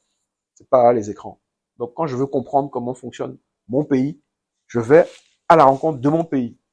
Et donc, c'est pas dans les coins élitistes, c'est pas au 2 février, c'est pas dans les coins élitistes, c'est en bas. Oui. Chez la vendeuse d'Aïmolou, dans le marché, la vendeuse de foufou. Je m'assois, je prends, même si c'est juste un verre, je m'assois, je reste là comme ça. Et je discute avec les gens, je sympathise avec les gens. Les gens me disent, mais lui là, on n'a jamais vu un niveau d'état comme ça. Et je m'assois et je discute avec la dame, la vendeuse. À un moment donné, elle commence à me livrer des informations. On s'en rend compte. Je comprends, en fait, cette dame-là, elle gère une industrie. Donc moi, avec mon expérience occidentale d'optimisation, je vois comment est-ce que je peux éventuellement l'aider. C'est là, je pense qu'il faut créer un pont, en fait. Il faut créer un pont humble. Dire, voilà, je pense qu'en faisant ça, on peut arriver à ça, apporter un peu de marketing, apporter un petit peu de savoir-faire en termes d'hygiène alimentaire, voilà, des petites choses. Mais il faut surtout pas venir dire, moi, je suis finalement, des fois, l'Africain qui a vécu en Occident, quand il revient en Afrique, il se comporte un peu comme un colon. En fait, le fait d'avoir vécu en Europe lui fait penser qu'il est supérieur, en fait, en connaissance, etc. Moi, je connais des gens, en France même, des Africains en France, qui essaient d'entreprendre, mais ils savent rien faire. Peut-être que cette vendeuse d'Aïmolo va lui apprendre les bases de, écoute, je commence, j'ai calculé mon besoin en fonds de roulement. J'ai fait mon premier tour de chiffre d'affaires, mon bénéfice, le premier bénéfice, je l'ai pas touché.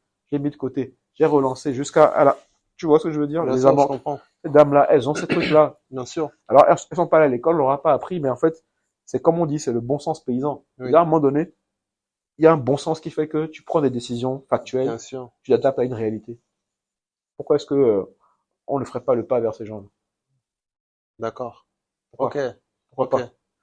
Pourquoi pas, hein. Et clairement, toi, tu sais que je partage ton avis. On va pas trop rentrer dans les détails. On va pas donner trop d'idées aux gens. Mais je vois. Est-ce que tu es de ceux qui pensent qu'en fait, ouais, voilà, puisque la phrase que je viens de dire, elle est très révélatrice. Est-ce que tu penses qu'on peut piquer une idée de business? Est-ce que tu penses que c'est l'idée qui fait le business? Il y a autant d'idées que d'humains, et je pense qu'en fait, on a une conscience qui est collective. Les idées circulent à travers les esprits. Exactement. Au moment où moi j'ai une idée, l'autre a l'idée. La même. Ça arrive, des fois on discute avec quelqu'un, et puis il dit, ah oui, moi aussi j'ai pensé à ça. La différence, c'est celui qui va concrétiser la chose. Il faut une énergie, il faut une volonté, il faut une stratégie forte pour concrétiser une idée. C'est-à-dire, faut s'imaginer, quoi. Ouais, Un truc, tu te lèves un matin, tiens, je vais faire ça. oui, J'aimerais faire ça. Et après, le réaliser réellement. Ensuite, le rendre suffisamment viable pour que d'autres personnes viennent se greffer, des collaborateurs, des associés, des partenaires qui viennent se greffer à ton idée du matin, là. Et ça te donne une espèce de, je sais pas, l'image, c'est peut-être un moteur qui commence à monter doucement en régime. Et je pense que ça, oui, on peut piquer des idées, évidemment. Ça se fait tous les jours. hmm, Moi, j'ai plein de gens qui ont essayé de me piquer des idées. hmm, Parce qu'il y a pas, c'est pas tout le monde qui a la créativité, bien sûr. déjà, et c'est pas tout le monde qui a la force de Écoute, concrétiser ouais, la créativité, enfin, l'idée, quoi. ouais, Donc, ça arrivera encore longtemps. Mais, parfois, copier quelqu'un, bien le copier, c'est aussi un c'est talent. un art, Voilà. bien sûr. Donc, quand on voit la civilisation chinoise, on comprend bien que copier et bien copier, C'est un c'est talent, un talent. c'est un Et talent. il y a des années, je me rappelle quand j'avais 10 ans, quand on a acheté une paire de Nike à Sigan Ouais, qui s'appelait Nike, tout le monde rigolait. ouais, C'était drôle. ouais, Ouais, les gens se moquaient de toi. Mais aujourd'hui, c'est bien la Chine qui tient le monde entier. bien Parce que sûr. tout le monde a sous-traité la production en Chine. Et aujourd'hui, en Chine, tu peux acheter un sac Louis Vuitton, authentique Louis Vuitton, mais moins cher que la boutique Louis Vuitton parce qu'ils te font la copie conforme pareil. Ouais, Donc il y a bien quand même un génie dans la capacité de recopier. Moi, je suis fan de manga, par exemple. ouais. Je fais une parenthèse. Il y a un ninja, il y a un manga qui s'appelle Naruto. Mhm. Tu connais?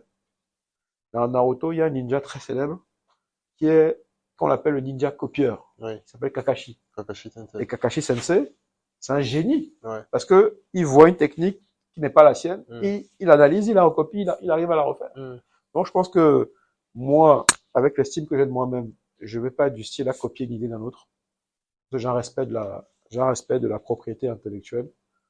Voilà, la valeur de celui qui a produit l'idée. Mais je peux comprendre que quelqu'un copie et essaye de faire mieux. bien sûr. Moi, je suis pour le fait, si tu copies, fais mieux. Ouais, Si tu copies pour faire moins bien, c'est que c'est pas bon. bien sûr, Voilà. bien sûr. C'est un truc que tu as dit qui est super intéressant aussi, c'est euh, l'idée pour la concrétiser, tu as besoin de fédérer des personnes. Ouais. Ce que j'observe aussi ici parfois, tu vois, c'est la difficulté justement des personnes à s'associer. Tu vois, tu as beaucoup d'indépendants, d'artisans. Si je reprends l'exemple de la vendeuse d'Aimolou que tu disais tout à l'heure, ou des vendeuses d'Aimolou que tu disais tout à l'heure, euh, sur 100 vendeuses d'Aimolou, il y en a peut-être 2, 3, 5 ou 10, tu vois, qui ont de vraies âmes d'entrepreneurs Mhm. pour bâtir les empires dont on parlait. Mhm. Tu vois ce que je veux dire? Mhm. Mais en même temps, tu as peut-être 90 qui excelleraient davantage en tant que salarié, tu vois, d'une entreprise, d'une industrie ou d'un capitaine d'industrie de l'Aimolou, Mhm. plutôt qu'entrepreneur ou auto-entrepreneur. Comment tu expliques finalement cette difficulté qu'on peut avoir parfois à s'associer, en fait, tout simplement? L'association dans les affaires, c'est comme un mariage. Oui, C'est vraiment, on se met ensemble pour le meilleur et pour le pire. On partage les risques, on partage les bénéfices, on se complémente dans les compétences et dans les tâches. Moi, j'ai des associés, pas toujours facile, parce que L'humain est variant. Moi, j'ai mon parrain qui m'avait dit une chose. Il m'avait dit, quand tu veux t'associer à quelqu'un, évidemment, il faut checker la complémentarité des compétences. Si vous êtes deux, avoir les mêmes compétences, ça sert à rien. C'est-à-dire, si lui, il est bon en informatique et toi aussi, mais il n'y en a aucun qui est bon en gestion, ça sert à rien. Donc, il faut qu'il y ait une complémentarité des compétences. Il m'a dit qu'il fallait aussi avoir une complémentarité des caractères. Si vous êtes deux têtes brûlées, deux personnes qui n'ont pas peur, qui prennent des risques toujours un peu inconsidérés, qui foncent tout le temps, et que l'associé est pareil, il n'y aura pas d'équilibre. Donc il faut avoir une complémentarité des caractères. Et la dernière chose qui n'est pas forcément la moins importante, c'est le rapport que la personne a avec l'argent. Hmm. Ça, c'est difficile à jauger. Parce que vous commencez un business et au début, c'est petit. Et quand ça grossit, Et donc, c'est difficile de jauger le rapport que la personne a avec l'argent. Après, ouais, il y a des façons de le faire, on peut l'analyser, on peut l'observer. Mais quand, par exemple, vous faites un business, ça commence à devenir gros, et puis il y a des grosses entrées de chiffre d'affaires, à ce moment-là, il y a un truc qui se passe dans la tête de certaines personnes qui, le pouvoir de l'argent les fait vriller, en fait. Ils ouais. deviennent, ils sont différents, ils changent. Moi, j'ai un de mes mentors qui me dit souvent, l'argent, en fait, ce n'est qu'un accélérateur de ta Ouais, vraie ouais, personnalité. tout à fait, Ouais, tout à fait. Voilà, l'association, c'est ça qu'il faut regarder, je ok. pense. Et pourquoi ça ne marche pas, c'est parce que ben, les gens se précipitent. Moi, des fois, ça m'arrive. Parce que moi, par exemple, je suis un amateur de cigares. Et donc, souvent, dans les cigares lounge, en général, l'amateur de cigares, c'est quelqu'un qui a relativement des moyens assez, enfin, des moyens un peu significatifs. Bien sûr. Souvent, c'est des gens qui font des affaires ou des grands cadres. Enfin, bref, c'est quand même je veux dire, c'est quand même un plaisir qui est assez onéreux. Et donc, dans les cigares lounge, j'ai fait beaucoup de rencontres à faire. Hmm. Et des fois, il y a des gens que vous rencontrez aujourd'hui, et dans une semaine, il va vous proposer de vous associer sur un business. Ouais, Et souvent, les associations d'opportunisme, ça marche pas.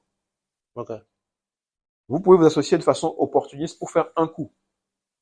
Tiens, j'ai sur une, par exemple, une activité de négoce, j'ai une opportunité d'acheter un container de tel produit à 50% le prix du marché, donc 50% moins cher. On l'achète ensemble, on revend tout et puis après chacun se sépare. Là, C'est one shot, c'est un c'est un coup, one quoi. shot, c'est un coup, ça ok. On peut faire de l'opportunisme là-dessus. Bien sûr, Quoique, il y a des fois il y a des fois des arnaques qui se passent comme ça. Mais, dans ce cadre-là, oui. bien sûr. Mais les gens qui viennent vous voir, et ils viennent vous voir pour vous associer par opportunisme, sans vision long terme, sans réelle implication, pour moi, ça marche pas. Bien sûr. Voilà. Et je pense que la dernière chose, c'est que il faut se méfier de deux choses. C'est de l'associé qui amène que de l'argent, Ouais. mais rien d'autre. Il faut s'en méfier. Enfin, faut pas se méfier de lui, mais il faut se méfier de cette Ouais. configuration, Comment ça se parce passe? que Avant ça ça, marche souvent, ça marche pas. bien sûr. Et il faut se méfier aussi de l'associé qui veut apporter que des compétences, mais pas d'argent. Bien sûr. Je l'ai déjà vécu. Quand vous associez avec un associé qui n'apporte pas d'argent, Il a pas le même niveau d'implication. Enfin, il vit pas de la même manière, en fait. Il n'y a pas de risque. c'est ça. C'est-à-dire qu'il n'a rien à perdre, en Ouais. réalité. C'est vous qui portez tout le risque. Et donc, et en même temps, vous portez le risque et vous lui partagez une partie de la valeur du bien, enfin, Bien sûr. parce qu'en fait, disons, vous achetez un projet, vous achetez une entreprise à 20 millions, donc l'entreprise vaut 20 millions, et vous lui donnez 30% des parts. Ça veut dire que les 20 millions que vous avez investis, si vous revendez aujourd'hui, il a le droit à 30% de vos 20 millions. Vous voyez? Après, on peut se couvrir toujours. Il y a des contrats entre associés, des pactes d'associés qu'on peut, comme un contrat de mariage. Bien D'ailleurs, je sûr. trouve que c'est une pratique très saine. D'avoir un Je, pacte je ne associé. sais pas si c'est répandu dans les affaires au Togo, ou en Afrique en tout cas, mais je pense qu'il faudrait s'associer et faire des contrats, Ouais. des pactes d'associés qui permettent de réguler tous les scénarios possibles. Moi, je veux investir, par contre, je veux sortir au bout de 3 ans. C'est écrit, c'est signé. Je veux sortir dans telle condition. En cas de faillite, enfin, tout est comme un contrat de mariage. Donc, je pense que c'est des pratiques saines qui se font dans ce que je vois dans les affaires en Europe. peut-être que c'est des choses qu'il faudrait commencer à mettre en place, un pacte des associés rédigé par avocat, consigné chez un notaire. Enfin bref, il y a beaucoup de choses qui permettent de vraiment sécuriser les affaires. Donc voilà. D'accord. Très bien. Et donc justement, est-ce que toi, ici tu as des associés déjà? Tu t'es déjà associé? Oui. Ok. Euh, Quelle est la plus-value que ça apporte à ton business? Alors Ici moi, spécifiquement, sur Autogo. moi je suis un peu un sentimentaliste, Ouais. paradoxalement. Tous mes associés aujourd'hui sont des amis. D'accord. C'est-à-dire j'ai un groupe d'amis, on est tous entrepreneurs et on a toujours marché ensemble. Vous étiez amis avant de devenir entrepreneur ou Oui, vous êtes devenu oui, entrepreneur? non, non, Ah, non. ok. On était amis depuis l'enfance. D'accord. Des gars qui sont arrivés en France en même temps que moi. On a connu les galères ensemble. On s'est poussé ensemble. On a gardé cette culture de l'excellence ensemble. Et aujourd'hui, chacun dans son domaine a de beaux faits d'armes. Et donc, j'ai pas d'associé, j'ai pas d'associé, Qui sort de nulle part, en guillemets. ouais, Ouais. je fais pas ça. D'accord. Je fais pas ça. Je m'associe que avec des gens, ah, j'ai peut-être tort, hein. Je dis pas que j'ai raison, mais c'est ma conception de la chose. Tous mes associés sont des frères. D'accord. Vraiment des frères et on a vécu des choses ensemble. Donc, je trouve que j'aime bien le give back, toujours. Je Ok. suis toujours dans le give back. En respectant le principe, les deux principes dont tu parlais tout à l'heure? Ouais, Ok.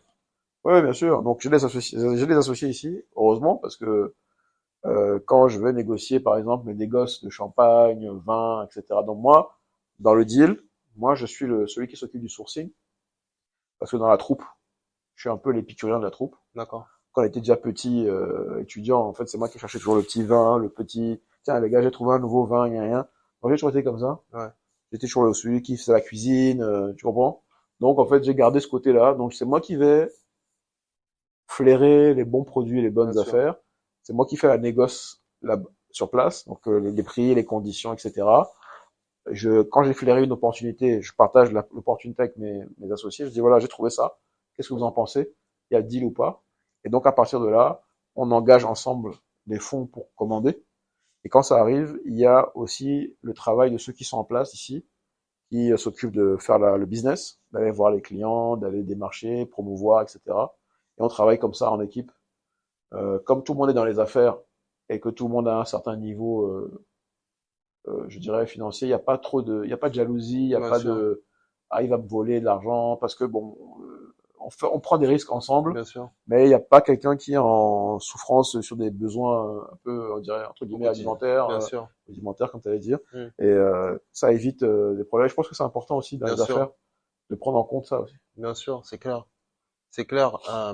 La question c'est que je me pose du coup, c'est quand tu lances un business ici en Afrique, donc tu parlais de spiritueux, de champagne, ça, euh, c'est quoi les clés du succès finalement? Comment tu te débrouilles pour vendre? Parce qu'on est dans un podcast qui est tourné sur la vente et le marketing.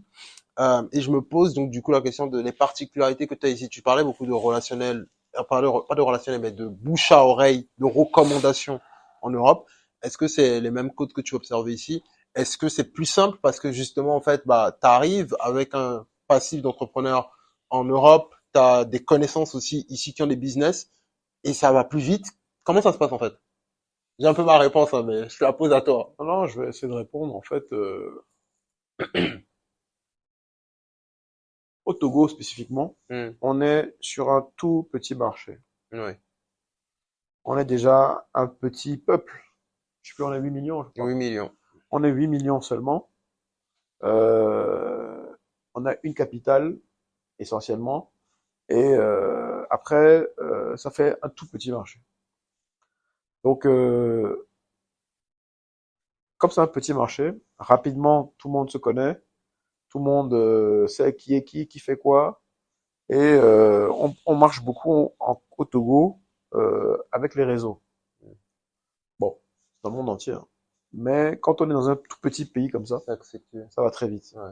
La réputation, l'image, le côté, le crédit que les gens accordent à ta personne, ça joue beaucoup. Donc moi, pour ce business-là, on a travaillé avec notre réseau. D'accord. Parce on est une génération, on a beaucoup de connaissances en commun, on a fait des écoles, on était des jeunes plutôt fédérateurs, Ouais. dirais-je. Tu vois. On était des jeunes un peu fédérateurs. Il faut savoir que le Togo est dans les 10 plus gros importateurs de champagne d'Afrique. D'accord. Si je dis pas de bêtises. Mais dans le dernier article que j'ai lu à ce sujet, on est quand même de gros importateurs. En fait, Importateur c'est pas pour s'il faut, l'Interland aussi. oui, voilà, c'est un petit peu biaisé parce que le port autonome de Lomé, c'est une grosse plaque tournante du business en Afrique. Donc il y a beaucoup de marchandises qui passent par le Togo, qui vont pas forcément pour le Togo. Oui. Voilà. Mais quand on est bien placé au Togo, quand on a les bons réseaux, on peut toucher les pays avoisinants assez facilement. Nous, on est passé par notre réseau. On a des amis, on a des connaissances qui ont des entreprises, des boîtes de distribution. On a des amis qui ont des bars, des restaurants, des hôtels. Et donc, c'est quand même plus simple quand tu veux vendre du champagne, de connaître des points de vente, enfin d'avoir des connexions dans les points de vente d'images. Bien sûr. Donc, par exemple, si on prend le cas de Charles Mignon, le champagne que l'on distribue sur le Togo, vous remarquerez peut-être qu'on a fait zéro com. Ouais. Mais zéro de zéro. Je sais pas si je sais même pas si on a un compte Instagram ou une page Facebook, quoi. On s'est dit, on va en sous-marin. Ouais. Parce que quand on a des personnalités fortes ou des noms forts comme les nôtres, on a vite fait d'être connu, en fait. Et des fois, le fait de savoir, je sais pas si le fait que je fasse ce podcast-là, ça va pas faire chuter mes ventes. Ah, c'est lui qui est derrière ça. Ouais. Ah, on sait pas. Ouais. Bon, c'est pas grave, je prends le truc comme ça. Donc, des fois, il vaut mieux rester dans l'ombre et, toucher les gens par le réseau, avoir un bon produit. Moi, il y a un truc qui m'agace un peu. En tant que épicurien, j'aime bien les bons produits. Des fois, ça m'agace un peu de constater qu'il y a des gens qui font pas d'efforts. C'est-à-dire, ils vont importer un produit qui est pas bon. Ouais. Clairement. Qui vont importer un produit qui n'est pas bon, que peut-être eux-mêmes ne boiraient pas. Mais ils se disent que comme c'est l'Afrique, j'en vois quand même. Et moi, je peux pas supporter ça. Moi, ça me met un peu hors de moi ce manque de considération d'une certaine manière. Moi, je n'aime pas avoir honte. Et je ne veux pas faire l'argent pour faire l'argent. Bien sûr. J'aime bien faire l'argent avec le panache. Moi, c'est ma nature. Et ça me porte préjudice. Ouais. Des fois, on m'a proposé des business très juteux, mais moralement, ça me posait problème. Ouais, je préfère faire un business où je sais que je vais pas avoir honte de mon business, gagner ma vie honnêtement, mais ne pas, moi, j'ai pas pour religion l'argent, quoi. Ouais. Et donc, quand je vois certains produits qui sont importés vers l'Afrique, je me dis, l'Afrique doit être entre guillemets, le dépotoir du monde, où, bon, les produits qu'on n'arrive pas à vendre, on va les faire aux Africains, ils vont se débrouiller avec ça. Et il y a des gens qui ont vécu en Europe, qui rentrent au pays, et ils importent des sous-produits, parce que c'est moins cher, mais on sait que c'est moins bon. Et moi, ça m'agace. Et moi, les produits que j'importe, je dis humblement, je fais l'effort moi-même d'aller chercher les bons produits. Avec ma stratégie, c'est trouver les bons produits avec un bon rapport qualité-prix. Okay. Le champagne qu'on vend, c'est un champagne qui est classé parmi les 100 premiers, 100 meilleurs champagnes de France. C'est un vrai bon produit. Enfin, c'est un vrai champagne. Ouais. C'est pas, et tout pareil, les whiskies, on prend le temps d'aller chercher du bon produit qui n'est pas trop cher. Ouais. Voilà. Pour que ça reste accessible. Là, ma prochaine cible, c'est trouver un bon vin mousseux de qualité, pas trop cher, que je puisse importer ici et ne pas avoir honte de le vendre. D'accord. Voilà. Moi, je suis dans l'agroalimentaire, par exemple. Oui. J'ai facilement des contacts dans l'agroalimentaire en Europe. Oui. Je pourrais acheter des produits pourris, moins chers, même les faire fabriquer et les importer ici pour écouler. Mais bon. Je préfère la qualité et au juste prix. Voilà. Pour dormir tranquille. Bien sûr. Toujours pour des raisons spirituelles, etc. Faire attention. Bien sûr. Parce que le mal qu'on fait dans le business, ça ne reste pas dans le business, en fait. Ouais. Ça se paye. Sur la vie en entier. Voilà. C'est clair.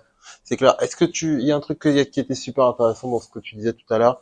Être discret, vous n'avez pas eu à utiliser les réseaux sociaux. Est-ce que tu penses qu'aujourd'hui, lorsque tu lances un business en Afrique, les réseaux sociaux, Instagram, Facebook, LinkedIn, et plus généralement le marketing sur Internet, le marketing digital, c'est quelque chose d'indispensable. Est-ce que c'est un must to have ou est-ce que c'est un nice to have?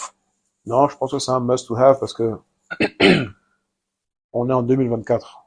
On peut pas nier l'existence et la force des réseaux sociaux pour la viralité que ça t'apporte pour un coût finalement relativement abordable. Je vais donner un exemple concret. Quand j'ai dit à mes proches que j'allais ouvrir une librairie panafricaine au Togo, que c'était la première du Togo, on m'a dit, mais t'es un grand malade. Pourquoi tu fais ça?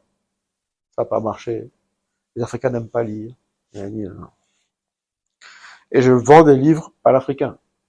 D'accord? Donc c'est des livres qui tendent. C'est une niche. Ouais, c'est une niche dans la niche. Ouais. Et ça tend à recentrer l'Africain sur son identité profonde. Oui. Donc c'est vraiment, c'est beaucoup d'adversité, quoi. Donc on a créé une page Facebook. Je pense que si vous allez sur Facebook et Instagram, vous allez trouver. C'est quoi le nom de la page? Je vais pas dire de bêtises, c'est Librairie Gamessou. Librairie Gamessou. Ouais. Ok. Librairie Gamessou. Avant ça s'appelait Source Africaine. Ouais. Alors j'ai dit de bêtises, c'était Tamerie de Lomé. Après c'est devenu Source Africaine. Ok. Donc, je pense que c'est toujours Source Africaine, mais je vous reconfirmerai l'information. Ok. On mettra ça dans. Ouais. Je vais trouver ça. Et donc quand j'ai commencé ce truc-là, tout le monde m'a dit c'est mort. Tu vois, tu vas pas pouvoir vendre. Moi, je dis, cherche pas à faire des milliards. Si le chiffre d'affaires permet de couvrir les charges et qu'à la fin il reste zéro, c'est pas grave. C'est un business, je sacrifie ça. Pour moi, c'est le plus important, c'est que ça a apporté aux autres. D'accord. Et donc, j'ai fait l'expérience. J'ai créé la page et j'ai engagé du budget sur Facebook. Alors, dans le monde occidental, Facebook, c'est un petit peu has-been. C'est plus Instagram, TikTok. Bon, TikTok est en train de faire des ravages.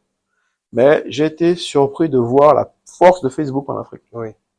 Donc moi, je me suis dit, bon, bah, je vais tenter le coup, parce que ça paraît être le challenge de dingue de vendre des livres panafricains aux Africains.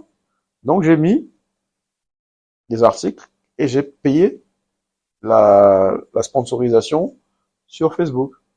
Mais c'était fulgurant. Le nombre d'appels et le nombre de commandes. Les gens viennent acheter. J'ai déjà eu, par exemple, des gens qui sont venus acheter pour 1 million de livres à la librairie. Waouh. Ah oui?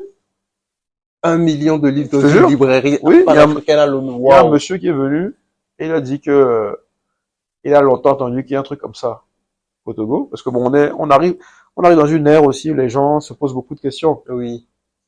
Est-ce que vraiment ce qu'on nous a appris à l'école, ou ce qu'on nous apprend dans les religions dites révélées, est-ce que c'est vraiment donc il y a beaucoup de choses. Je pense que il est temps de recentrer un peu l'Afrique dans l'histoire de l'humanité. Oui. Ce que l'Afrique a apporté à l'humanité. Pour ne pas citer un président français célèbre qui a osé dire que la France n'était pas rentrée dans l'histoire, ouais. Que l'Afrique n'était pas encore rentrée dans l'histoire. Je sais plus ce qu'il a dit. Cette énormité. Le problème. En fait, c'est même drôle, quoi. En fait, il faut en rire, parce que c'est drôle. Faut pas se vexer, faut pas rentrer dans l'émotion. C'est drôle. Moi, je trouve ça vraiment drôle. Et donc, il est venu, il a dit, ce monsieur est venu, il a dit, écoutez, moi, j'ai inscrit l'éducation familiale, enfin, le changement de paradigme, je l'ai inscrit comme un projet familial. Donc, je veux créer à l'intérieur de ma maison une petite bibliothèque panafricaine. D'accord. Pour permettre à mes enfants, à mes frères et sœurs, à ma femme, à mes parents, quand ils viennent à la maison, de prendre un livre. Donc, il veut faire sa propre librairie chez lui. Chez lui à la maison. Donc, il est venu, il a dit, voilà, je vais prendre ça, plusieurs livres, il a pris plus d'1 million de ventes. Waouh. Et on a eu d'autres grosses ventes comme ça. Après, on a eu des problèmes de gestion où on a dû fermer et refaire. Là, on est en train de, j'espère d'ici. Donc, au début, ça s'appelait Tamerie de Lomé. Ensuite, ça s'appelait Librairie Source Africaine. Okay. Et là, j'ai fermé pour faire les travaux. Et on va relancer, j'espère, en janvier. Okay. Et ça s'appellera la librairie Gamessou. Tu sais quoi, j'ai envie de me dire que quand tu reviendras à Lomé et que vous réouvrirez la librairie, on va retourner un podcast, mais plutôt tourner sur justement cette africanité. Avec grand plaisir. Ok. On pourra même faire venir des des clients, des gens qui vont témoigner Ouais. de ce que la librairie leur a apporté dans leur vie. Génial. C'est compliqué, hein. Ok. On est face à une adversité de malade. Comment ça? Ah, Ouais. on est en, J'ai capté.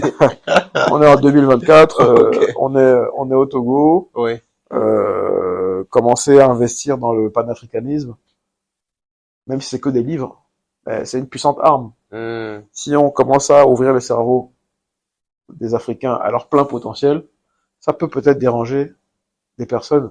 Moi, je le fais sans aucune, Bien sûr. je n'ai aucune revendication politique. Bien sûr. Moi, je suis désintéressé de la politique.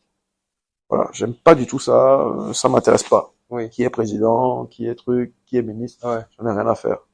Moi, j'aime les gens, j'aime les humains, j'aime entreprendre, transmettre, voilà, c'est ça qui m'intéresse. Donc, je me suis dit, comme les livres m'ont apporté beaucoup, je veux aussi permettre à d'autres de se procurer des livres. Oui. Après, j'ai choisi le panafricanisme parce que je pense que l'Afrique en a besoin. Oui. C'est ça. D'accord. Ma très modeste, ma très minuscule contribution au combat du réveil africain.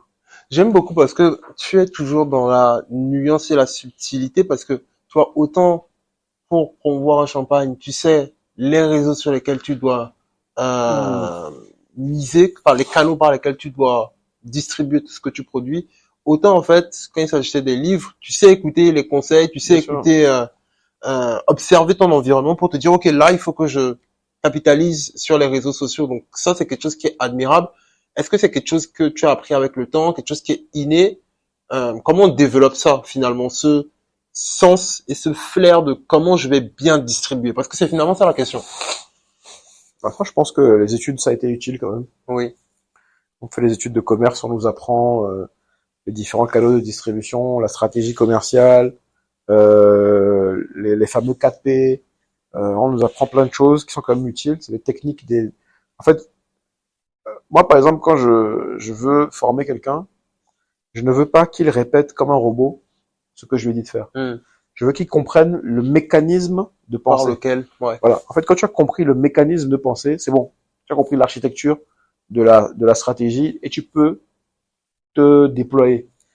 Et quand les gens appliquent les choses comme des robots, en fait, ça mène nulle part ça mène nulle généralement. part.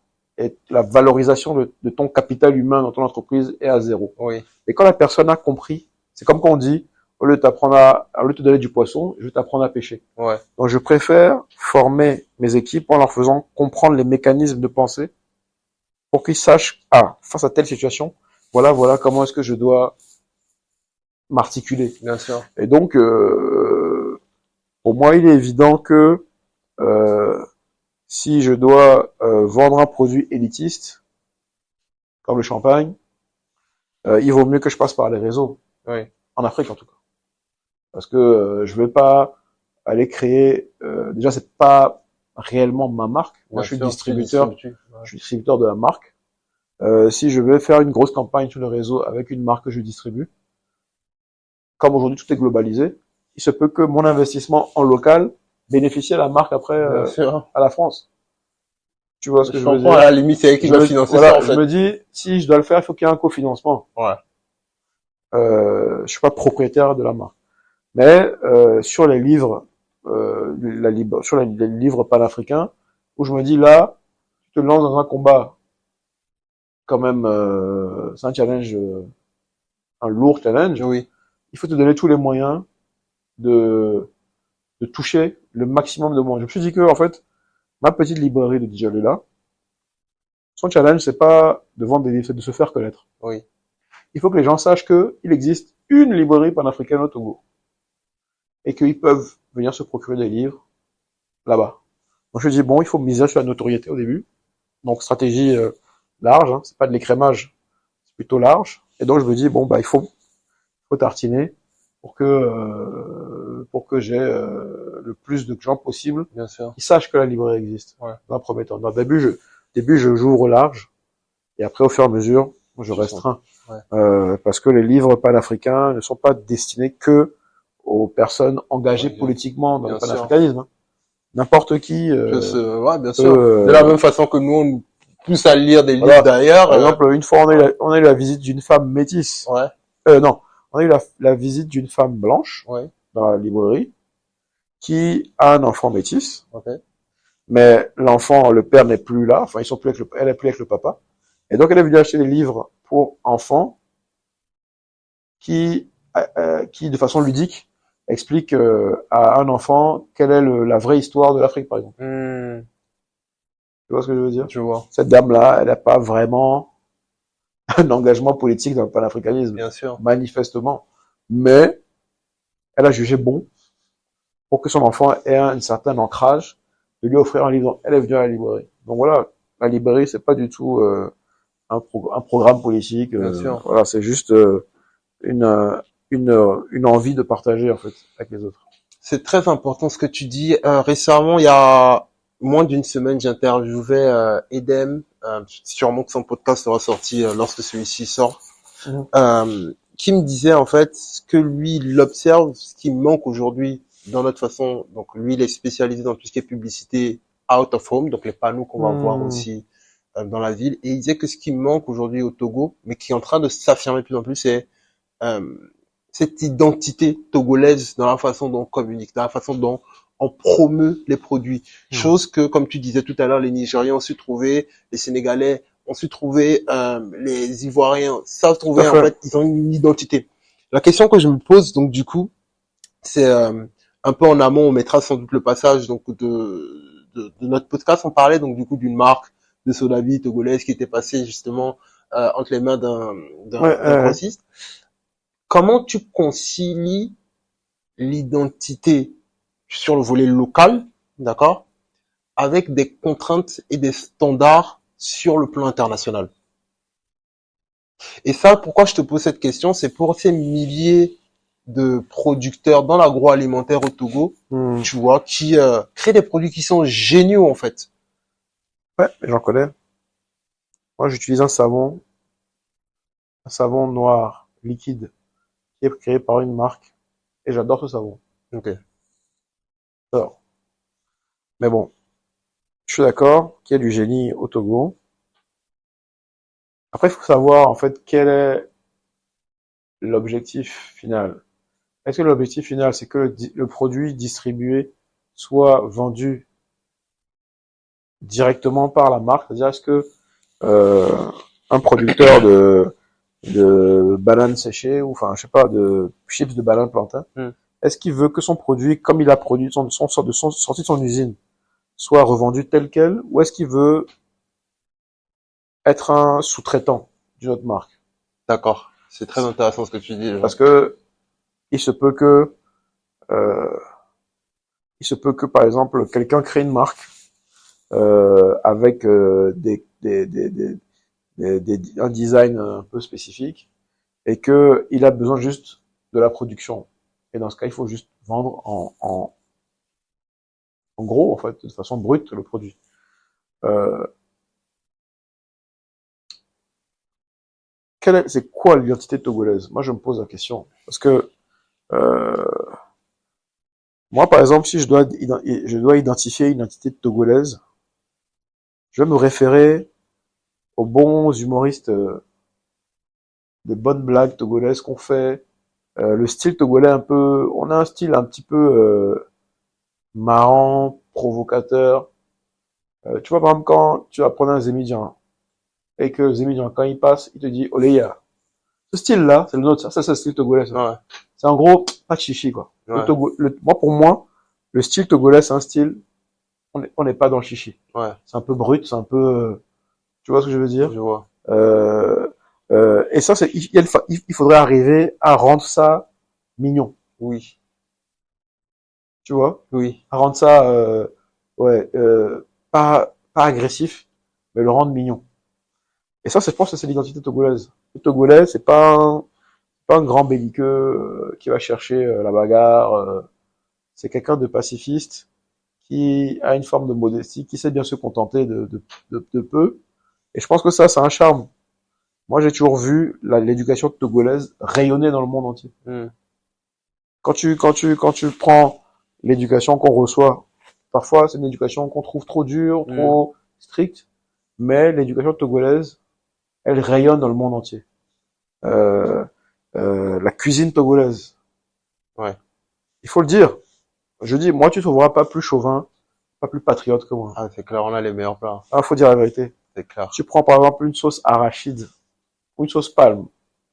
C'est deux sauces que tu vas retrouver quasiment dans toutes les humanités noires du monde. C'est clair. Pas Mais seulement en la façon Afrique. dont c'est fait au Togo, Mais mince. il faut accepter que le asinesi du Togo, la sauce arachide du Togo, c'est particulier. Ouais. Et même quand vous allez au Bénin, eux-mêmes ils vous le disent. Bon, je vais pas me faire que des amis. Je pense que il y a des Béninois qui ont pas aimé ce que je dis. Mais voilà. Donc, on a quelque chose de brillant. Unique. Ouais. Et en plus, c'est encore plus, c'est comme la Suisse, par exemple. Les petits pays comme ça, comme le Gabon. Les petits pays comme le nôtre, où on n'est pas beaucoup d'habitants, on peut former une élite un vrai style. Mais après, il faudrait que nos leaders, en fait, il faudrait qu'on ait des leaders plus engagés, dans la volonté de brillance. Dans le nation branding. Voilà. Ouais. Togo et du Togolais. On a des produits de terroir excellents. Moi, j'ai beaucoup d'idées, mais bon, je vais pas tout révéler ici. Mais je pense qu'on a des produits de terroir togolais il faut mettre en valeur. Donc, moi, ce serait ça le style togolais. Il faut pas spécifiquement chercher à se travestir pour vendre. Oui. Quand je parlais de cette marque-là, de Sodabi, en fait, le sujet, ce n'est pas spécifiquement de faire un produit qui soit travesti. Oui. Il faut arriver à faire un produit qui respecte tous les codes du terroir togolais, mais avec le design fin. Mais tu peux très bien avoir une empreinte identitaire marquée en ayant un design fin. D'accord, je comprends. Tu vois, pas forcément, il faut soigner un peu l'étiquette, la qualité, c'est des trucs basiques, mais la qualité de l'étiquette, le papier qu'on utilise, tu vois, la calligraphie du logo, la qualité des impressions des ingrédients qui composent le produit. Toutes ces petites normes-là, qui sont les normes internationales finalement. À un moment donné, peut-être qu'il y a une défaillance de notre système de formation ici, qui fait que les gens sont pas aussi bien Sensible. formés, Ouais. malheureusement. Je vois des pays comme le Bénin, comme le Ghana, quasiment tous nos voisins sont un peu devant nous sur ça. On peine à rattraper cet écart-là. Et je pense que nos frères béninois font bien. Ils font bien. Ils arrivent et quand on parle de peuple frère, on peut pas faire plus frère que le Bénin pour le Togo. Bien sûr. On a tous un peu de sang béninois, quand on fouille un peu. Bien sûr. Donc, ils arrivent à arriver à quelque chose. Il y a une identité, il y a une fierté béninoise, il y a une affirmation de la culture, qui en devient une force touristique et autres. Il y a de l'industrie qui s'installe, il y a un développement de l'entrepreneuriat. Alors, je dis pas qu'au Togo on fait rien, Bien sûr. mais il y a peut-être un déficit Oui. au niveau peut-être des formations. Je pense que la jeunesse togolaise a besoin.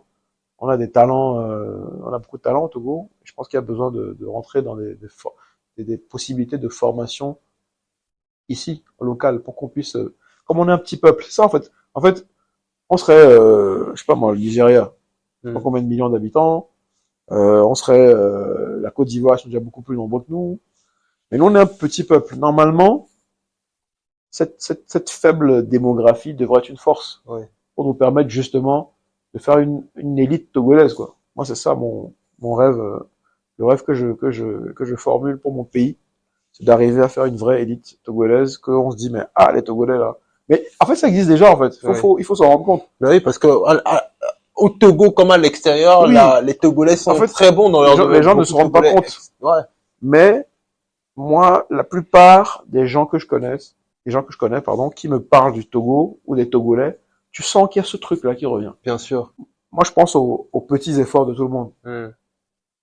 Si, par exemple, la diaspora, peut-être pas, faut pas qu'on rentre dans la politique. Mais en gros, si la diaspora s'investit et que, en local, on est plus solidaire, je pense qu'on peut arriver déjà à relever le niveau. Ouais. Et forcément, c'est toujours pareil, hein. Tu vois une personne qui fait quelque chose, tu vas dire, mais quand tu vas avoir 2, 3, 4 personnes sur 100 qui commencent à changer, ça va te donner envie de changer aussi. C'est clair. Donc, il faut retrousser les manches. Il faut retrousser les manches. J'ai tellement d'autres questions à te poser, mais je veux garder, vu que ta parole est rare. Et vraiment, déjà, merci infiniment d'être passé dans Bcrypt. Avec plaisir. Je sais pas si tu as fait d'autres podcasts auparavant. Non, je te dis, c'est pas beaucoup de mes amis, de mes proches me disent, tu devrais, aller sur les réseaux, proposer des trucs de développement personnel, Ah ouais, gna. Mais en fait, moi, je trouve que c'est trop prétentieux. ouais, Moi, je suis qui, moi, pour dire que je vais aider les autres à se développer? Tu comprends? Je trouve ça prétentieux, en fait. ouais, Chacun avec son niveau d'évolution, bien sûr. sa dynamique et tout ça. Donc, j'ai pas l'habitude de faire ça. C'est la première fois de ma vie, d'ailleurs, que je fais un truc comme ça. Ah, merci. Bon, c'est vrai que j'ai été interviewé par un magazine, je sais pas si c'est Les Échos en France, Ok, qui m'avait interviewé pour pareil pour mon aventure entrepreneuriale. ok, Donc je me suis laissé prêter au jeu parce que ça allait dans le sens de la collectivité, parce que ça permettait de mettre un peu en valeur le réseau de franchises avec qui je travaille. Mais c'est pas trop mon style de faire le gars qui veut montrer aux autres. Hmm, Je veux bien partager le hmm, retour d'expérience. Dire voilà, moi j'ai vécu ça, bien sûr, voilà ce que ça m'a apporté. Vois toi aussi si ça peut t'apporter quelque chose. Ça, il y a pas de problème pour partager. bien sûr. Je vais plus partager dans le domaine privé avec des amis. Toi, tu sais bien que Mhm. voilà. Mais aller faire un podcast comme ça et J'ai de la chance. bon, Bcrypt a de la chance. c'est pas de la chance, c'est juste que bon, là que ça arrive une fois, peut-être que ça va me donner une vocation. Ouais. Après ça, je veux dire bon, les gars, on y va maintenant. Bon, en tout je, cas, je on bosse. fera celui dans ta librairie. Ah ouais, dès que c'est, je vous tiendrai informé. Ok, Dès que c'est ouvert. ok, Bah, je prends le temps parce qu'il il faut remettre les choses à plat. ok. Mais je vise janvier. Il y a une question que, avant qu'on ne se quitte, que j'ai posée au dernier invité que j'ai reçu.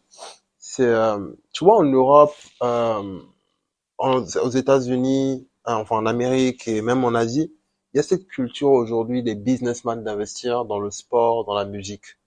D'accord? C'est pas quelque chose encore que je vois. Il y a quand même des personnes ici à Lomé, hein, je pense à ADG Folie, des personnes qui investissent dans la musique ou qui investissent dans le sport. Mais c'est pas encore quelque chose de commun, tu vois, de se rendre compte d'à quel point, au-delà de l'impact culturel que peuvent avoir ces activités-là, euh, le business aussi qu'il peut avoir derrière, en fait, c'est pas juste philanthropique. Quelle est ta perspective là-dessus? D'autant Alors, plus que je sais que tu as un rapport particulier avec la musique, je vais pas en parler, mais quelle est ta perspective là-dessus? ah, tu touches une corde sensible parce que je suis très impliqué dans ce monde-là. J'aime beaucoup la musique, etc., l'écriture. C'est un sujet qui m'intéresse. Hmm, Depuis un an ou deux ans, allez, un an, dans ma tête régulièrement, il y a un truc qui revient. Comment est-ce qu'on monte un label? C'est quoi l'industrie de la musique? Je veux juste comprendre comment ça fonctionne. Comment on arrive à créer une capitalisation sur la production artistique. J'ai pas encore compris. J'ai pas encore fouillé, mais je sais que comme je cherche, tu as ça trouvé. va venir. Oui. Donc quand je veux comprendre comment fonctionne un label, Hmm, moi je suis très intéressé à l'idée de faire la promotion et, et faire un peu tremplin pour des artistes, je veux dire togolais, je veux commencer par mon pays bien toujours. sûr. Euh, il y en a beaucoup de très bons artistes togolais. Je pense que des fois, il faut faire un peu plus de travail sur l'écriture parce que quand on fait de la musique, le texte, bon, moi je suis de l'école des artistes engagés qui délivrent un message avec leur texte. On a de très bons paroliers au Togo, des gens que je trouve excellents, et je pense qu'il faut travailler un peu plus sur ça. Il faut donner des cours enfin donner des cours. Il faut que les gens travaillent un peu plus sur le style. Il faut avoir un style, une patte. On reconnaît ta patte. C'est vrai qu'il y a le flow, il y a plein de choses qui font un artiste, mais il y a aussi la patte. Ok, Il a un style d'écriture, on reconnaît son style. ok. Et moi, je trouve que, en fait, c'est très simple, hein. Je pense que la vie est un cycle. On a vécu un long cycle d'hégémonie occidentale. Maintenant, le monde a changé. Ceux qui sont un peu observateurs ont bien vu que ça a changé. Le Bien paradigme a changé. Ça, c'est bien fini. sûr. On est en train de changer de paradigme. L'Asie est en train de prendre. Et je pense que de la même manière qu'il fut un temps, pas si longtemps que ça, c'est l'Afrique qui était devant, euh, ça reviendra. Ça reviendra, ouais. La première puissance d'une nation, c'est la démographie. Hmm, Ça, les gens s'en rendent pas compte. bien sûr. Mais le fait d'être nombreux, c'est clair, si toi demain tu es seul et tu rencontres un groupe de 10 qui veulent te frapper, C'est clair. ça, c'est pas que tu peux pas t'en sortir, mais Mais c'est plus compliqué. c'est plus compliqué. Donc, on a une forte démographie en Afrique, on a une très forte jeunesse. Donc, ça veut dire qu'on a de la force intellectuelle, on a de la force de travail, on a du dynamisme, on a des besoins à combler. C'est-à-dire que le marché intérieur africain, bientôt, va suffire, et je pense que c'est déjà le cas, va suffire à nourrir des business. Il faut juste adapter l'offre. Un business, ça ne se crée pas sur son envie à soi, son besoin à soi. C'est le besoin des autres. C'est un truc, Hmm, c'est une aventure altruiste, en fait. bien sûr. Les gens se perdent. Bien sûr. Quand tu fais un business, c'est pour les autres. C'est même, limite, tu te sacrifies Bien sûr. pour apporter un service aux autres en espérant qu'à un moment donné, ça devienne rentable. C'est ça, en fait. Et donc, je pense que l'Afrique, je suis très optimiste pour ça. Dans tout ce qui est musique, ce n'est pas encore assez développé, mais ça doit le faire. Et je pense que la diaspora a un rôle à jouer, en fait. Ouais. Moi, je veux juste comprendre comment fonctionne un label. Ouais. J'ai des idées, je veux juste comprendre. Et je suis très intéressé à l'idée de faire un label demain de musique pour pousser les jeunes artistes et les moins jeunes aussi. Il y a aussi de gros talents dans l'humour. Moi, je suis un grand consommateur Ouais. de one man show. Ah, j'ai beaucoup déjà te présenter au Togo pour ça, hein. Ah bah, je suis très chaud. Ah ouais? Ouais. Ok. En fait, Alphée, oui, mais aujourd'hui, si les autres arrivent à le faire, pourquoi est-ce que nous on n'y arriverait pas? ouais. Moi, je comprends pas. On a autant de compétences, autant de talents, peut-être même plus. Je parle en nombre, hein. Bien sûr. Donc, pourquoi est-ce qu'on n'y arriverait pas? Pourquoi est-ce que un jeune immigré en France va devenir un bon humoriste Et, et ne pas est-ce qu'il n'y aurait pas un bon Africain en Afrique qui peut devenir un bon humoriste qui touche le monde entier? bien sûr. Ça, l'humour, au même titre que la musique, c'est bien un domaine où tu peux transcender toutes les frontières, Ouais. tu vois. Bien sûr. Et un Africain d'Afrique francophone qui parle français peut devenir international. Bien sûr. Et je pense que c'est ça en fait. Il faut juste oser. Ok. Donc moi, c'est ça le message que je voudrais faire passer. Il faut oser. Faut oser. Génial. Faut oser. Faut Il oser. faut oser. Il Ouais. faut oser. Il faut oser. Est-ce que tu as un mot en Mina, en Neve, à passer à ceux qui nous écoutent? Quelque chose que tu te dis souvent, une phrase qui t'a marqué? J'aimerais bien que ce soit le mot de la fin. Pour rester chauvin, parlons. Ido Gangbevile. Il y a deux gangbers. Quel mot, quelle phrase. Bon, je veux pas choquer les gens, mais il y a une phrase qu'on dit souvent au village que j'aime beaucoup, c'est Ayeubo. Mhm. Ayeubo, c'est une sagesse qui dit que l'intelligence, aïe, c'est pas dans le sens hypocrisie, Mhm. c'est dans le sens intelligence, ruse. Parfois, l'intelligence dépasse le combat ou la guerre ou bois, c'est Mhm. négatif. Et je pense que je voudrais finir avec ça pour peut-être pousser un peu ceux qui vont nous regarder à méditer sur ce point. Ayeubo, Ayeubo. voilà. C'est une phrase que je garde souvent en tête et qui me permet de garder les pieds sur terre. Merci Thibaut. Merci à toi, Yann. Merci Merci infiniment. beaucoup.